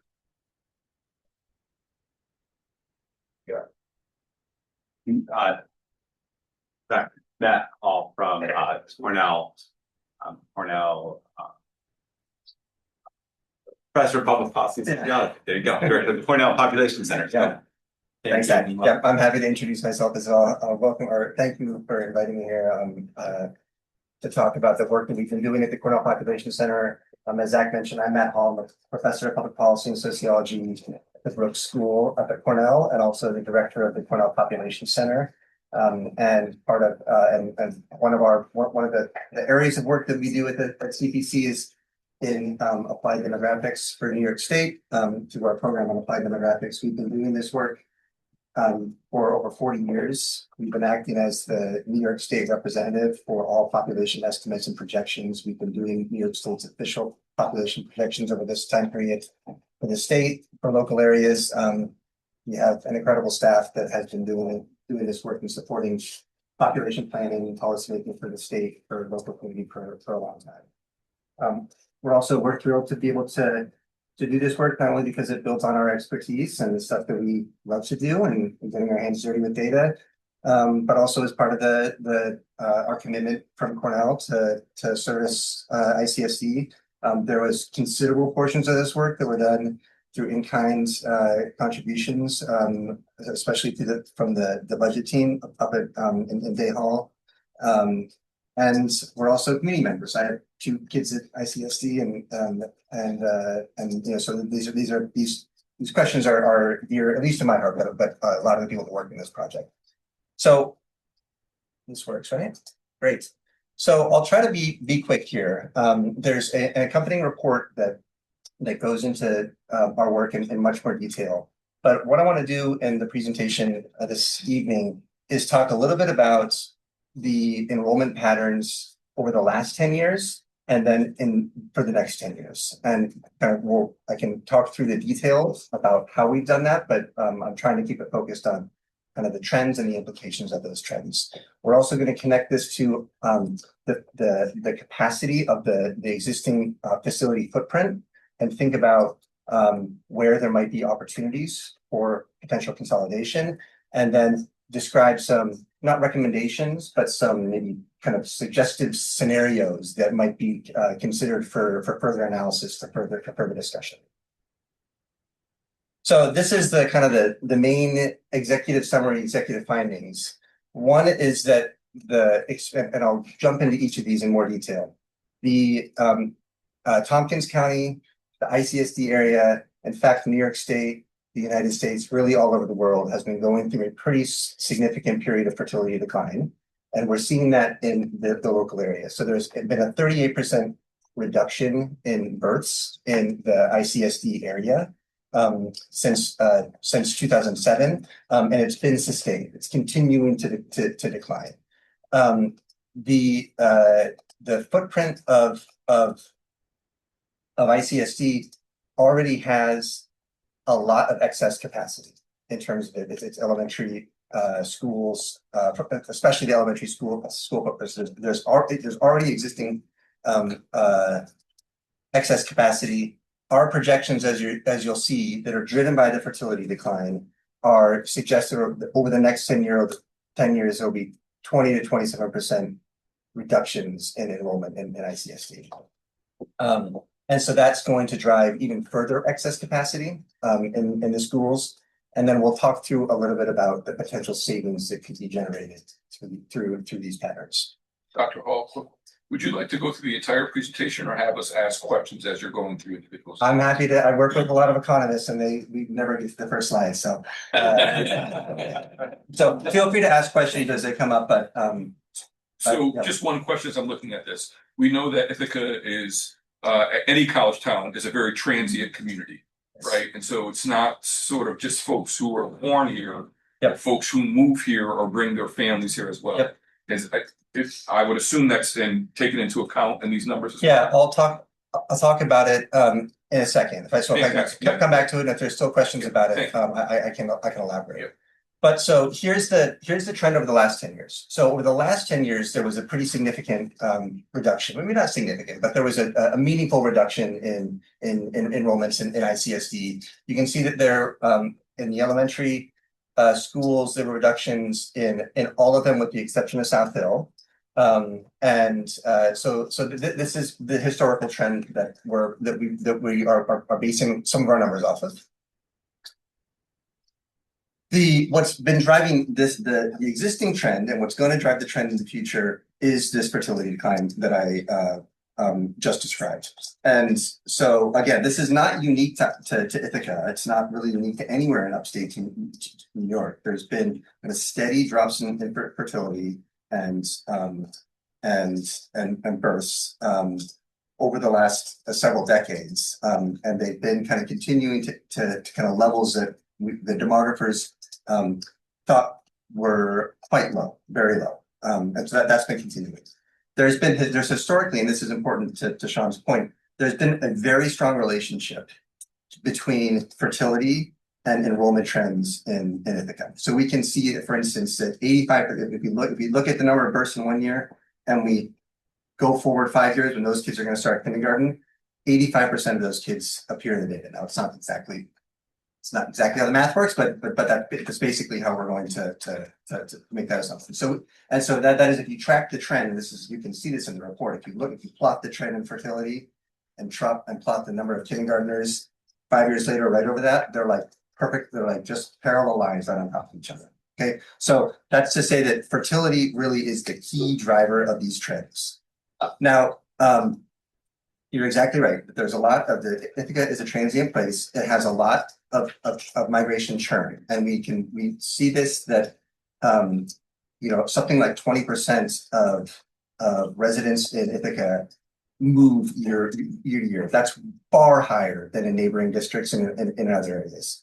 The thing is that so Ithaca does have a lot of migration, but it almost historically we see that it counterbalances itself right around 0 or below 0. That is that Ithaca does have a lot of in-migration, but it has a lot of out-migration as well.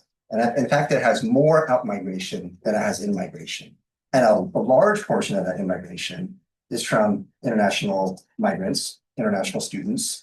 And so and we can talk more about this when we think about the implications, if there were to be changes in immigration policy that impacted the number of international families, international students, the migration story would would put negative pressure on these numbers.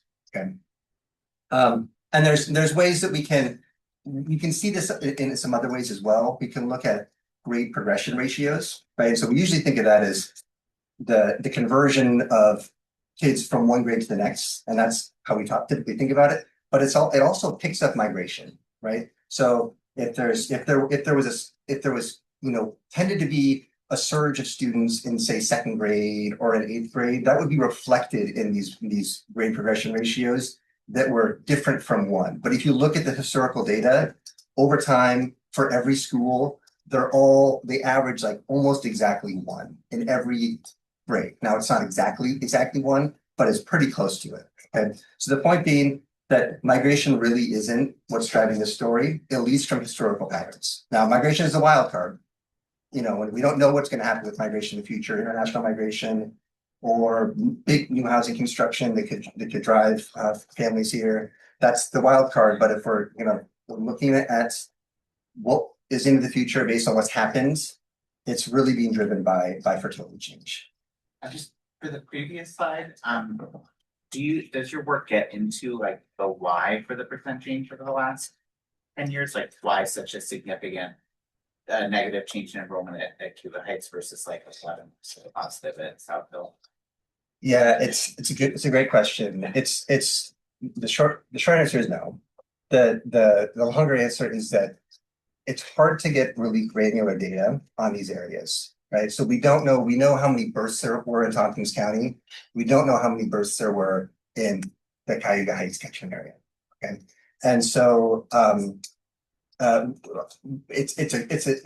we can kind of squint and look at the patterns, and we can see that there's like that fertility decline is happening in all of the elementary areas, and the areas where the numbers are the largest here, Cayuga Heights and Field in particular, they're looked to be even kind of sharper declines in those areas in kind of the data that we do have. So we can't fully answer that question, but that's part of it. Thank you.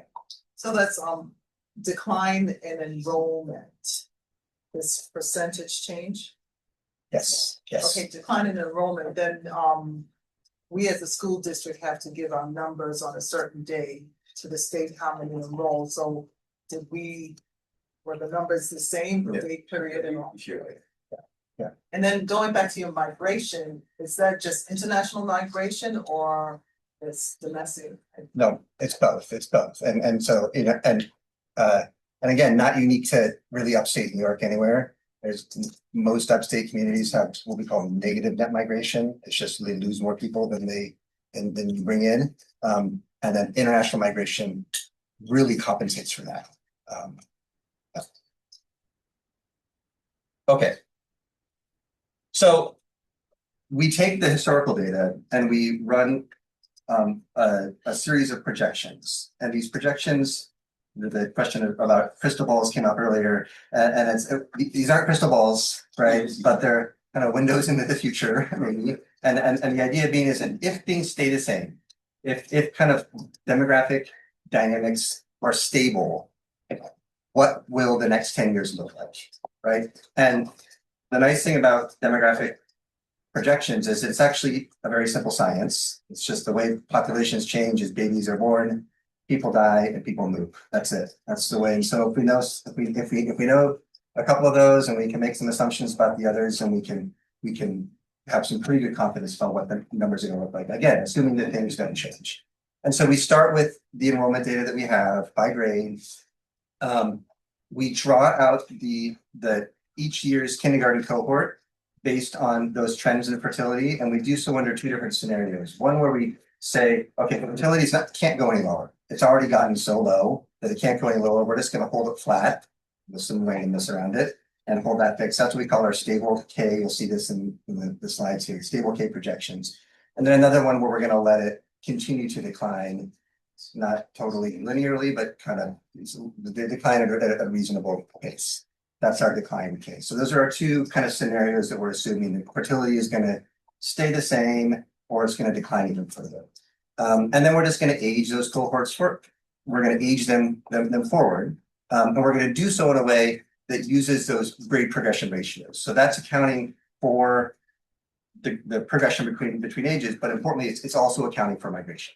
And it's accounting for differential migration at the different schools, at least based on historical patterns. And then we're going to allocate them so that we make that they kind of all count up to the right totals. And we're gonna run these over a series of simulations, so we can generate uncertainty around them. One thing that we did is that we tested this model out of sample, meaning that we tested it on historical data. So we took the model that we developed for the next 10 years, and applied it to the last 10 years using even older data. And you can see in the graph there that it performs very well, right? That the little, I know you have to kind of squint to see it, but that blue line there, that's the actual enrollment of ICSD between 2015 and 2025. And then the purple and the yellow dotted lines are what the projections, what our model would have projected over that period. So they're kind of right in line with those estimates. That's some evidence that our model works quite well, we think. Before we go on, in education studies, there's a significant conversation about a notable 5 to 8% increase in families that have homeschooled as a result of COVID. And so we see a pretty significant drop from 2020 to 2022. And so I'm wondering how, I know there's no crystal ball and we can't plan ahead, but we know COVID was a significant event. I call it a global trauma. But is there a way in which does the projections take into consideration anything like that families there may be the same number of families, but are taking other educational options? Yeah, we didn't explicitly model that. That's to some extent built into those grade progression ratios. It's gonna be reflected in there. We didn't, so we're not modeling out homeschool or other alternative arrangements. It's a good question, but I think the sense is that, again, that would probably put even further downward pressure if the movement is toward more homeschooling, other sorts of arrangements, just gonna kind of depress these estimates a bit further. Thank you. Yep. And given the 2020 COVID and all, I'm somewhat surprised that we just went back 10 years and not 15 years. To just really get a better look at things. 15 years. Yeah, I mean, we actually have. Oh, We have the data over a longer period. We're just trying to make it as simple as possible. Yeah. Yes. Okay. So these are the result of those projections. Again, the blue line here is the observed patterns, the historical data from the last 10 years. The green line the orange line is the projection using those if fertility stays the same at this low level. That's the orange line. That's a 20% decline. And it's about, see it there, it's about 1,000 kids. And then the green line is the one where we allow fertility to continue to fall, and that projects an even larger decline. Okay.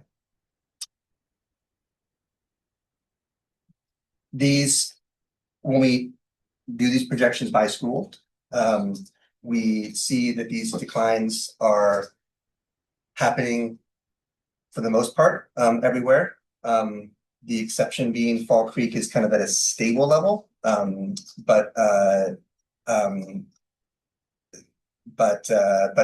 all of the other schools have somewhere between kind of modest and substantial projected declines. On the left side is showing you the percent change in enrollment. The right side is showing you the raw numbers. So you can see, for instance, that Cayuga Heights is expected to drop from 258 students to 180. Enfield is expected to drop from 148 to 101. And I should emphasize that these are the more optimistic of the numbers that we present. These are under that stable kindergarten. These are assuming fertility stays where it is today. I might just be missing it. Are we not looking at LACS as well? Good question. Yeah, so we do have some LACS projections, but because it's not based on local population, like resident populations, those and they've been largely fixed over time, right? Because my understanding it's based on somewhat of a lottery system or some sort of, and so that there's a fixed number of slots. We're assuming that that LACS stays the same over this entire period. Does that make sense? So LACS has a certain number of slots and they're almost always over. We control that, right? Yeah, I guess. No, yeah, my question was probably more relevant in the later slide, so, okay. Okay, we can come back to it. And so there's a number of implications for this, one of which is that there is the excess capacity that I already mentioned is going to expand because there's going to be fewer students. Okay, so this is the capacity based on the number of classrooms in that this is elementary capacity, about 3,700 based on the number of classrooms in the district, and an assumption that there would be 18 students per classroom. Okay, and so that's the left side is where the district is currently at. A gap here of 1,600 students, and that is expected to grow over the next the next 10 years as enrollments decline. Again, this is under this stable assumption. That capacity is different across different elementary schools, and so what you're seeing here are those excess seats. So the blue bars are the excess seats today. The orange bars are the excess seats 10 years from now. So you can see, for instance, that Bell Sherman has 204 today excess seats and is projected to have 228 excess seats 10 years from now. BJM is a bigger facility, and so they have more excess seats, but that's also expected to grow. And you can see that they're all, for the most part, they're all in the same direction. I think you probably explained this, I might just not have, so essentially at Fall Creek, for example, the maximum number of students you can have in the building is 206. Is that what I'm trying to understand? No, I'm not showing you that. I'm not showing you the maximum number of seats. These are the excess seats that aren't being used. Okay. So yeah, I don't know what that number is in Fall Creek, but for the district, that number is 3708. Okay. But today only 2,096 of them are being used. Yeah. Okay, shifting gears a bit to think about operating costs. So we working with the budget team at Cornell, and with the data that was provided with us, we were able to calculate operations expenses for each of the facilities. And these are showing you that the differences in those expenses. The point here being, though, that these expenses are fixed. So this is not instructional costs, right? These are fixed operational costs of running a building, regardless of whether you have 80 students or 300 students. Because those costs are, for the most part, they're fixed. So we've done a lot of careful work to go through kind of line by line to make sure that we're adding those up correctly. And that as enrollments decline, the fixed costs stay the same, but then the fixed cost per pupil will surge. Okay. So that's the amount to have lights on, heat a building. Exactly. Whatever, maybe clear the snow out, whatever I mean, That's exactly right. Yep, run a cafeteria, right? And so there's those fixed costs that are no matter what the number of students is for the most part, right? But it's going to remain fixed still. And so again, these are all detailed in the report and more in sense of detail. And there's kind of components to each of these. Can I just get a quick question before you go on? I think it's relevant more to the slide before this. How much, do we know how much the data is impacted by open enrollment? Like I believe that Bell Sherman has the greatest number of open enrollment students. I could be wrong. That's what I believe. And it looks like, they're closer to capacity or closer to total than the other schools. And so if we were thinking about what this kind of means for the areas and other things. Yeah. Is that a factor in how significant? It's not something we're able to explicitly model here. Okay. That certainly could be part of that. And that's, a reflection of families' different preferences, for different schools. We have the data for open enrollment. That would be important. Absolutely. Yeah, can we get that? Thank you so much. Can I ask a quick question about slide 9? Is that, you can remind me where we're Okay, at? so side, I think it's the next, This one? yeah, whichever one, the one that references the 18 students per classroom. Current and future elementary. Current and future. Yeah, thank you. So 18 students per classroom, is that an average or does that take into account, specialized classrooms? No. No, so that's, I'm glad you mentioned that. We have a count of the number of classrooms in each facility. That's just building space, right? That doesn't say anything about, whether, special classrooms for special education, for arts, for science, for, and so and many of these classrooms are probably being repurposed. I mean, all of them are probably being repurposed for all sorts of important programming, but it's just based on the count that we receive from the district on the number of physical rooms within the building, classrooms within the building. Yeah. And we all may not want to hear my quick math is the slide at the right at 2035 between 3708 and 1716 is about 111 classroom spaces. If we use that 18 as an average. And I understand you're saying, right, the repurpose for a variety of reasons, that caught me, that's why. Okay.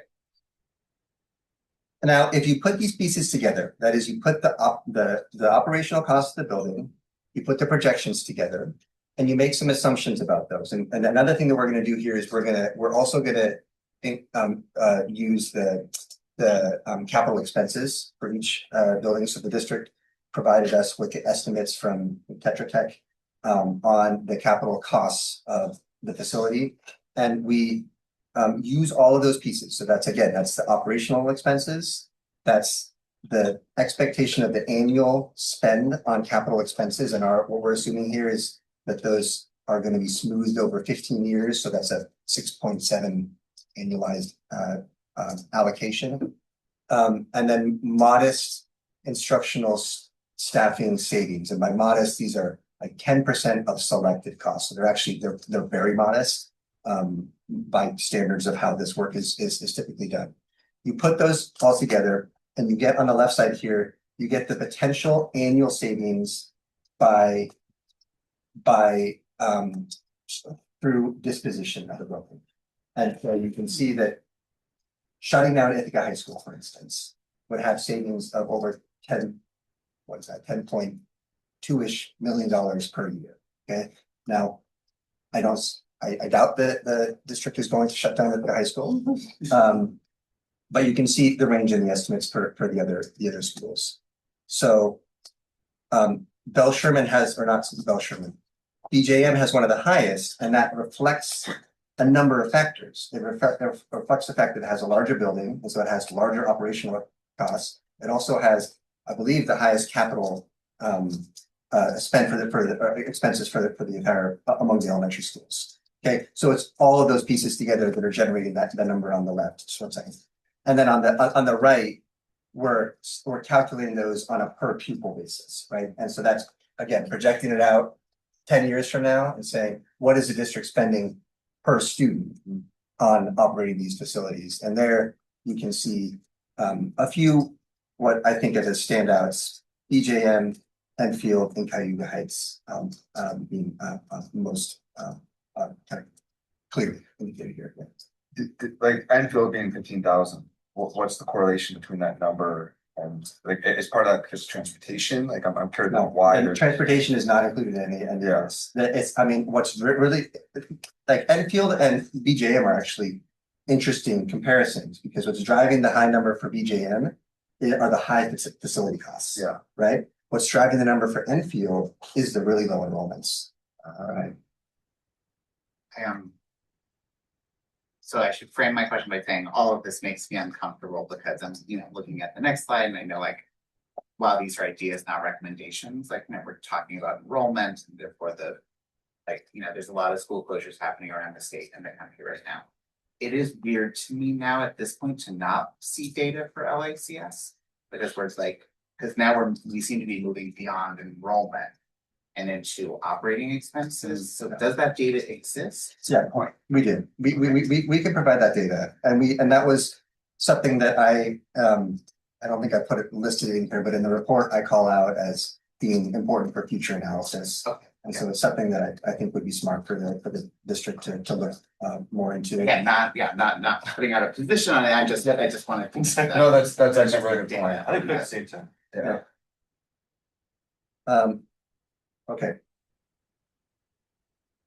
And so this all comes together with not a set of recommendations or even a set of suggestions, just some kind of suggestive ideas for how the district might think about planning for the next 10 years. And there's three sets of, again, illustrative scenarios that are gleaned from these data that we would advise you think about as board members and as administrators and as a community. Because of the substantial capacity that is already available and that is going to grow over time. So these are organized from left to right in terms of the expected annual savings. And they're also organized from left to right and probably feasibility of how hard it would be to do one of these changes.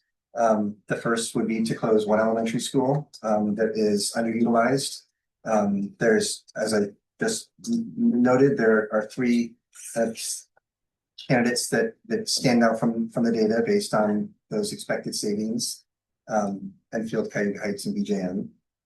Again, these are based on all of those factors that we just considered. It's not just driven by enrollment, it's driven by the age of the facilities, it's driven by the operational costs, right? And so each of those you might put different weights on those considerations. There's also, should emphasize that this doesn't consider all sorts of other really important factors around transportation, around racial and economic equity, right? Around academic integration, around staffing, right? So there's all sorts of other areas of analysis that we need to go into the next phase of planning, but these might be the building blocks of that next stage of the conversation. So option one elementary, option two, close two elementary schools, again, thinking carefully about the implications for that for all sorts of equity considerations for transportation, for rezoning, and how that would affect the boundaries of these different areas. And then the third option might be to close 3 schools, which is, you know, the data suggests possible based on the capacity limits.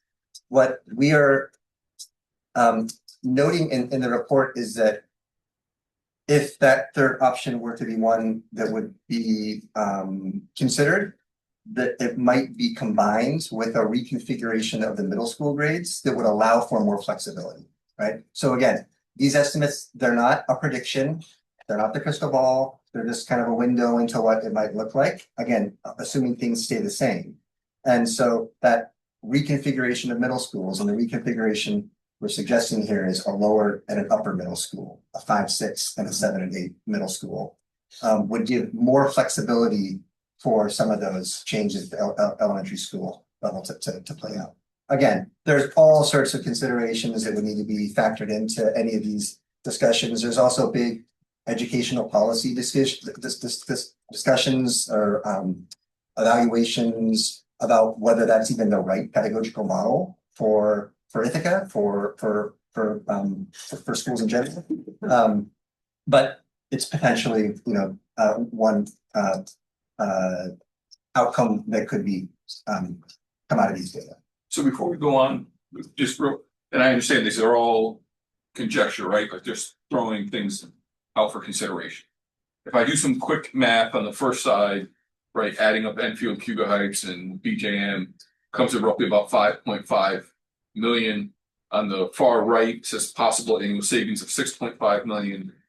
So should I assume that reconfiguring middle schools into those 2 lower would be about $1 million savings, or that reconfiguring is conditioned upon the other moving parts that would increase the savings? It's the latter, that the other moving parts would create an upper bound. Understood. Yep. Thank you. I feel like I should understand this, but how does the reconfiguring of middle schools, how is that supportive? Because it would reallocate students from all of the schools, right? It wouldn't just impact those schools.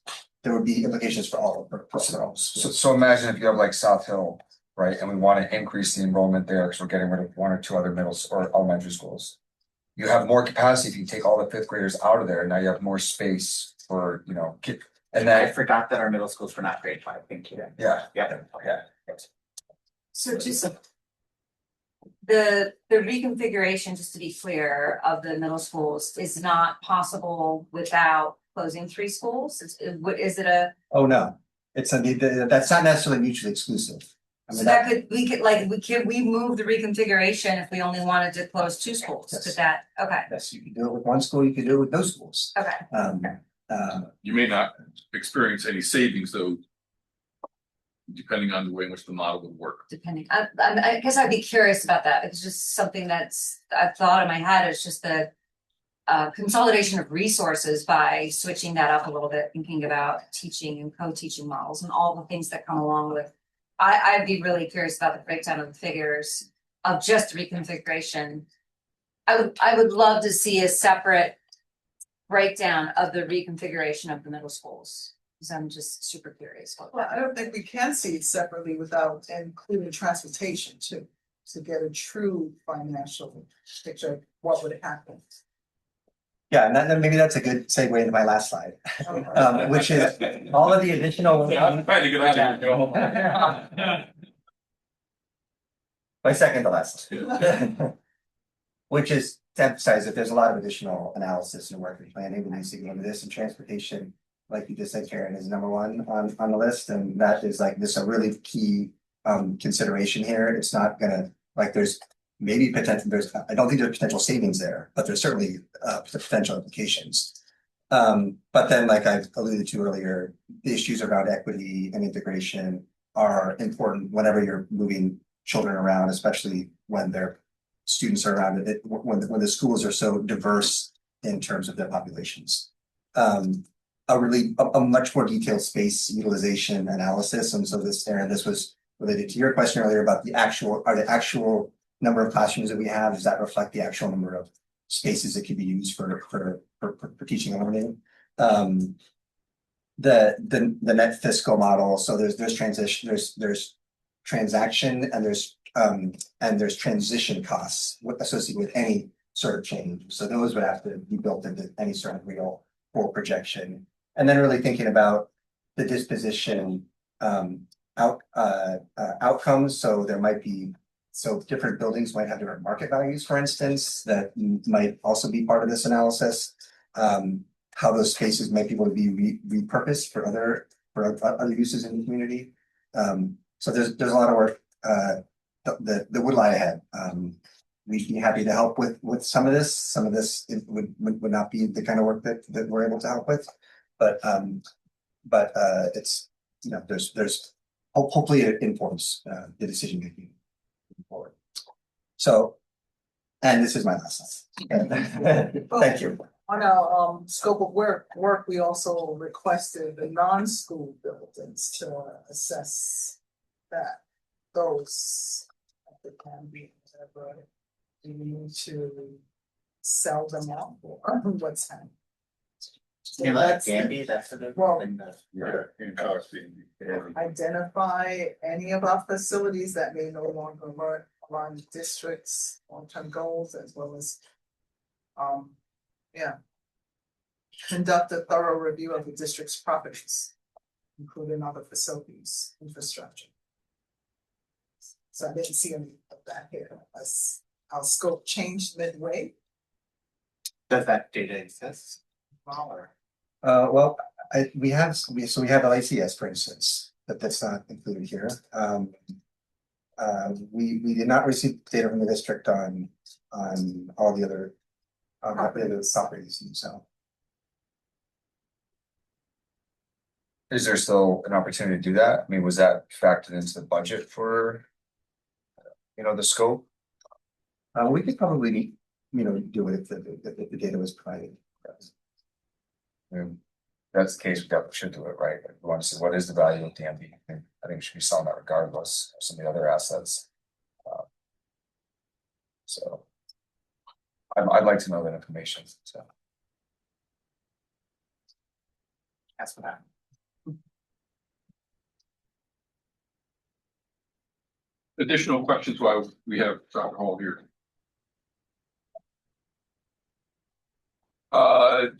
I imagine it's gonna take the board a little bit of time to obviously digest the information, go through the full study as well.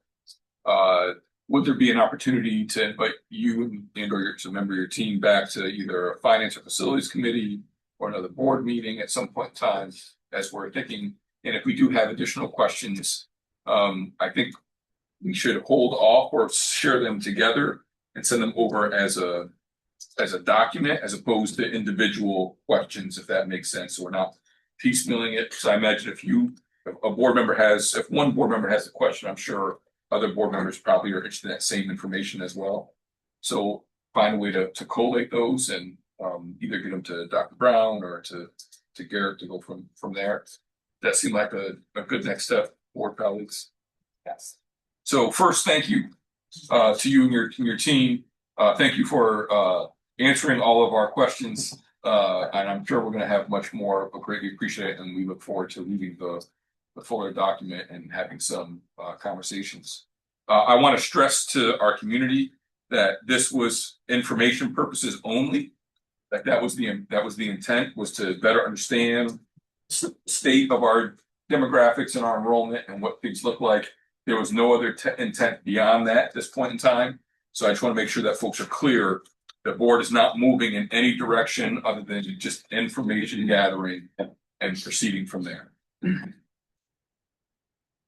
Fantastic. Thank you. Greatly appreciate it. Thank you very much. Thank you. Thank you. Board members, it is 8:13. All we have is a couple of policies before possibly enter into exec session. Do you want to continue through and then go into exec session? Do we need to take a break? How would you like to proceed, good folks?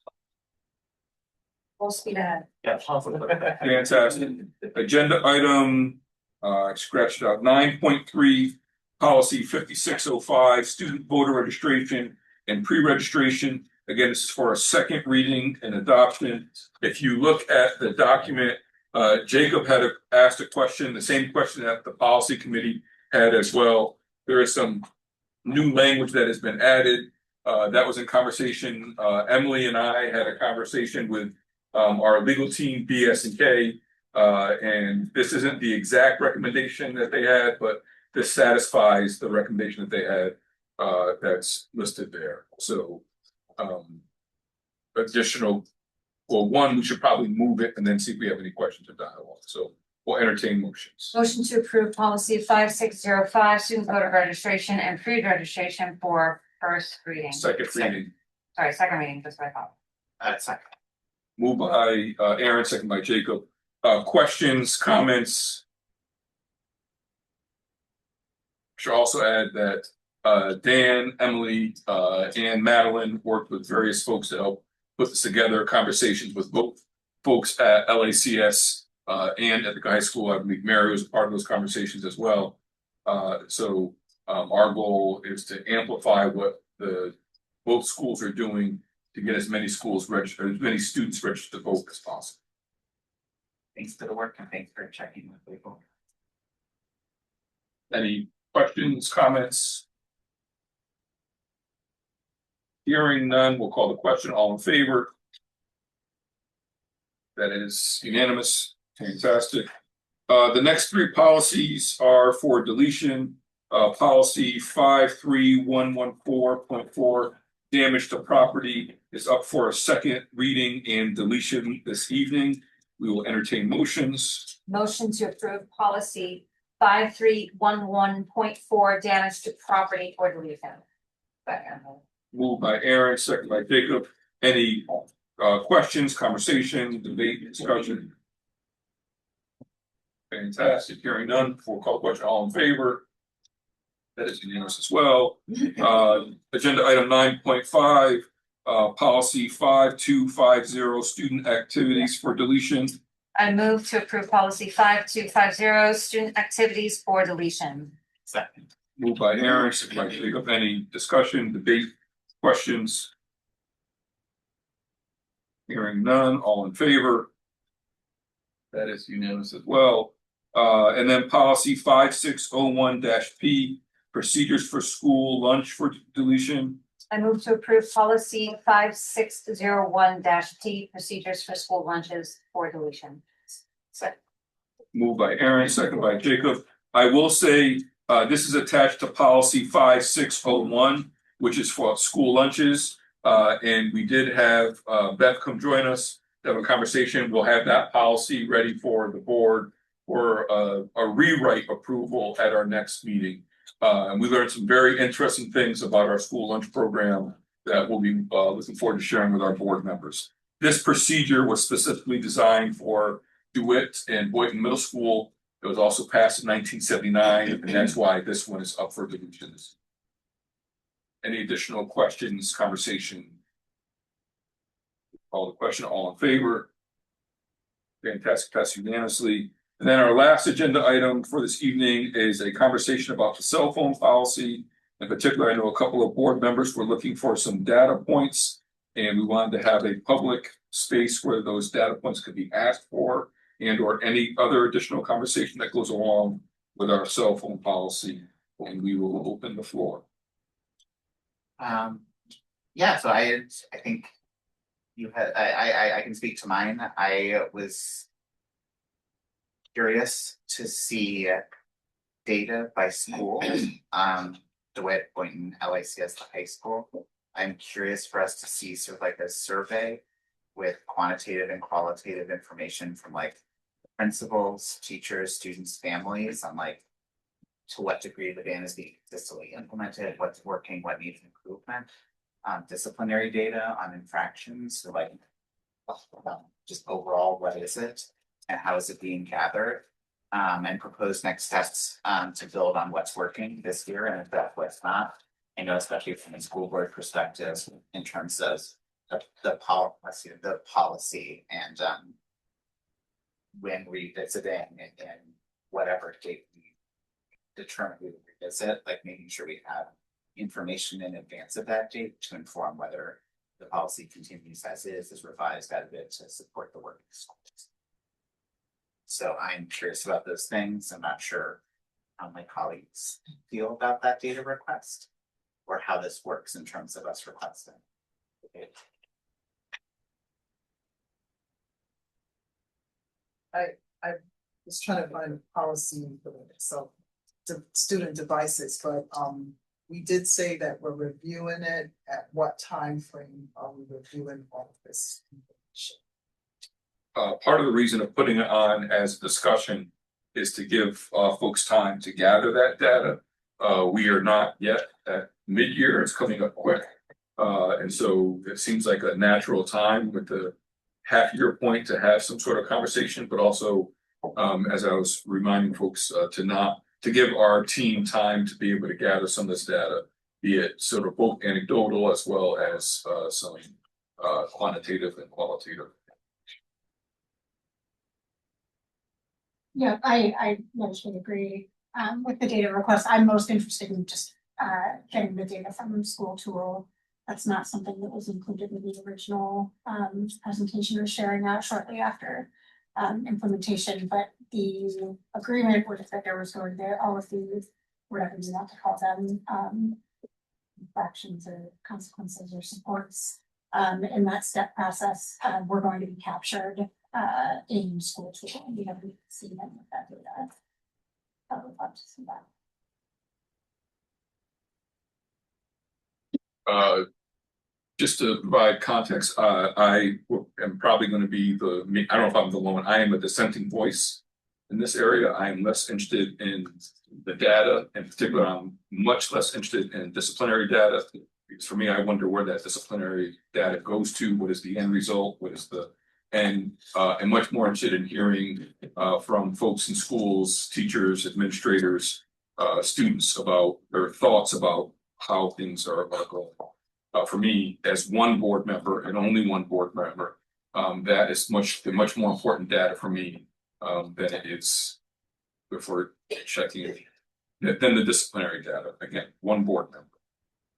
And I'll just build off of that to say the reason that I want more data is because of all the anecdotal feedback that I'm getting from teachers, especially that this caused me a little bit of curiosity and concern about the supports that they are getting from administration and how many things are actually being kind of like following the step-by-step process that Marion carried to a lot of effort and time into creating. So less about are we holding kids accountable and more about are we providing supports, especially to teachers when I'm hearing stories of teachers just kind of giving up again, which I just hope is a small selection of them, but we'd love to know more about them.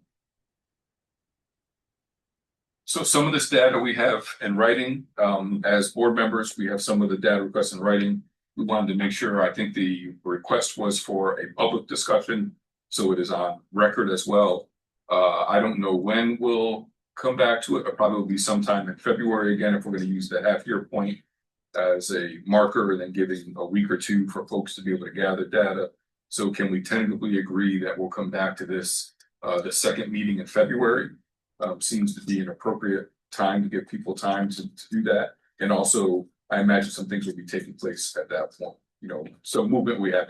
If we ask for data, then movement tends to take place as well. So is that agreeable to board members? Well, according to the policy, it should be March, that I found the policy, that the superintendent shall monitor the implementation and report outcomes to the board annually beginning March 2026. I am shocked we put that in policy.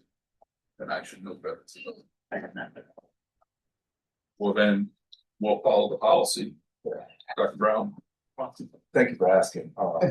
Because I have been thinking about this and I knew of that in the policy and I have been thinking about a mock presentation on the layers of data. Just now, there are layers of data and the anecdotal information, the quantitative information we capture in schools, the survey information. And I would caution us around how if we would present survey data at this first iteration, because just today I've heard of 4 different requests for surveys to go out. And in this school district particularly, there is survey fatigue. And so if putting out yet another survey, I am wondering about the validity of the results. And or if we capture the questions we wish to ask and the data we wish to capture in the survey, we add that on to the survey that we're planning to do anyway in April, which is our annual survey. So I will continue to massage the survey piece of this, but the other data points I've heard, including the anecdotal, which I know the position I hold, I don't hear all the anecdotal information, but I have not heard that, but I am going to interrogate it. What does that mean? So there's anecdotal and there's quantitative information around discipline that we can pull. And we were preparing to do that in March anyway. But if the board wishes for us to, you make the agenda, if you put it on in February, we will be doing it in February. That sounds like a challenge. March on stage. Briefly regarding the surveys, I guess I both understand survey fatigue and I think about like, I would be very curious to know like from the principals, even if it's something like yes, no, do you see the policy as adequate? And what's working, what's not? Or similarly, like a 1 question survey, like via like a teacher listserv, like. Again, my cautions were around the art and the science of survey administration. And just then you mentioned a bunch of qualitative information that we would gather, and I thought I was hearing quantitative. So again, to develop a survey takes some time. And when it is administered, who's going to take it, how, that's something we need to think about significantly. And I know that it'll be hard to turn that around before February. Definitely in March is possible, but the science we would have to spend some time thinking about. And I heard quite a bit just now about what you've been asked in a survey. So beyond the clear challenge to me, Dr. Brown, partly what I'm hearing is that we have board members who are hearing various things and are curious about I would dare say, not necessarily the policy, but the implementation of the policy and how students are experiencing it, and how teachers are experiencing it, how administrators, how teacher aides, how a whole number of folks are experiencing it. And so if the policy states that this would be taking place in March, then we will follow the policy. But in the meantime, those additional conversations will be helpful as well. So there may be a way for us to engage in additional conversations that begin to hint towards some of the things that were asked for. And then we'll put some of this in writing. We already have some in writing, but I'll try to consolidate it and see what we can look for as much as possible. I would also say to the community, and I know my board colleagues are aware of this as well, that this is a significant culture shift. And I appreciated a prior central office administrator who would say that this is not year one of the cell phone ban, but year zero of the cell phone ban. So we're just beginning it, and we're going to learn a great deal. And for us to figure out what we learn and take from that, and that's what I think I'm hearing is what are we learning and what may need to be changed, and that may not be something that's ready by February. We'll follow the policy. I'll get back with board members, and right now we'll plan for March with some other things that may happen in between. Is that good by you, Dr. Brown? Board members, is that okay? I just want to suggest also that one of the reasons that surveys keep coming up is because of the students have mentioned them as well and been really supportive and helpful in doing them. So I think, as Madeline and I were talking about right before this meeting, about really empowering them to take on some leadership roles and help us really get some great information, maybe a collaboration with them so that they're not sending out a ton of them as well, and maybe building some of those into one would be great. And I also just want to acknowledge that, similar to what Julian had said, I have seen emails come out from both the principal at LACS and IHS recently that was laying out very clearly and kind of reiterating expectations. And I would say being more explicit about what the kind of consequences or whatever you want to call them are. And so I've really appreciated seeing that, and clearly they're already taking steps to kind of help move things forward and strengthen them. Yes, agree. As the parent of a high schooler, I really appreciated the email from Ms. Arnold, right? Before break or after break. I'm curious, just to throw out one more thing, like it's not a push, just another consideration. Like, because outside of surveys, right, there's also like regular meetings with principals, regular meetings with teachers. Like if there is a 5-minute, I think like I guess for me personally, as an individual board member, I'm curious about the quantitative in a very general sense of, do we feel it's working or not? And the qualitative more in terms of what as a board can we do to support, or like to support. So I just wanted to throw that out there. Slightly different approach. Now, if you may imagine, I'm not sure that the board has much to do by way of, unless we're rewriting the policy. That would be what we're considering. Otherwise, it's about implementation, and we hold Dr. Brown accountable to. Fantastic. We have other business in a couple of meetings as well. There's a facilities committee meeting, finance facilities next week. This next week, this Thursday. That's right, that's correct, that's what I didn't say. And then on January 27th, we have a curriculum committee meeting and then another board meeting you'll see here. Any other discussion items, board members? Fantastic, then we will entertain motions for executive session. Motion to enter into executive session for the purpose of discussing negotiations between the ICSD School District and the Ithaca Teachers Association to discuss performance and evaluation of confidential non-managerial employees and to discuss current litigation regarding the seat. Second. You did it. This is all food related. I just want to get. All in favor? Before we, are you in favor, Eric? Well, unanimous. There is one more voting item on the agenda, so the board will go into executive session. We will come back in the public session for that one voting matter, and then we will end the meeting after there. I just want to make that clear. So, yeah. What do we think? That way, so it's something she's there.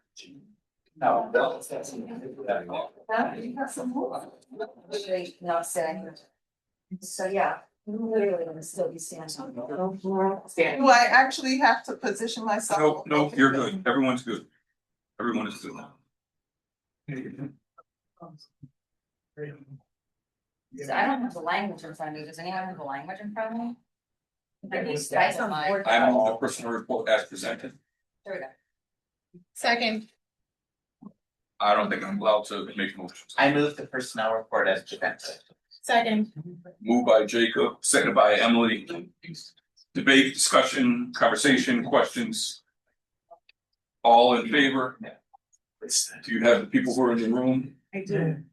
We're missing Todd and Garrick And Adam. And Adam. and Adam. And Matt. All right, Okay, lovely. fantastic. The meeting is brought to a close. Have a good evening. See you guys. Yeah. I think I'm joking, but give me 1 second. You'll be all right. You'll, he's not going to lose. Yeah, It's gonna take some. Larry's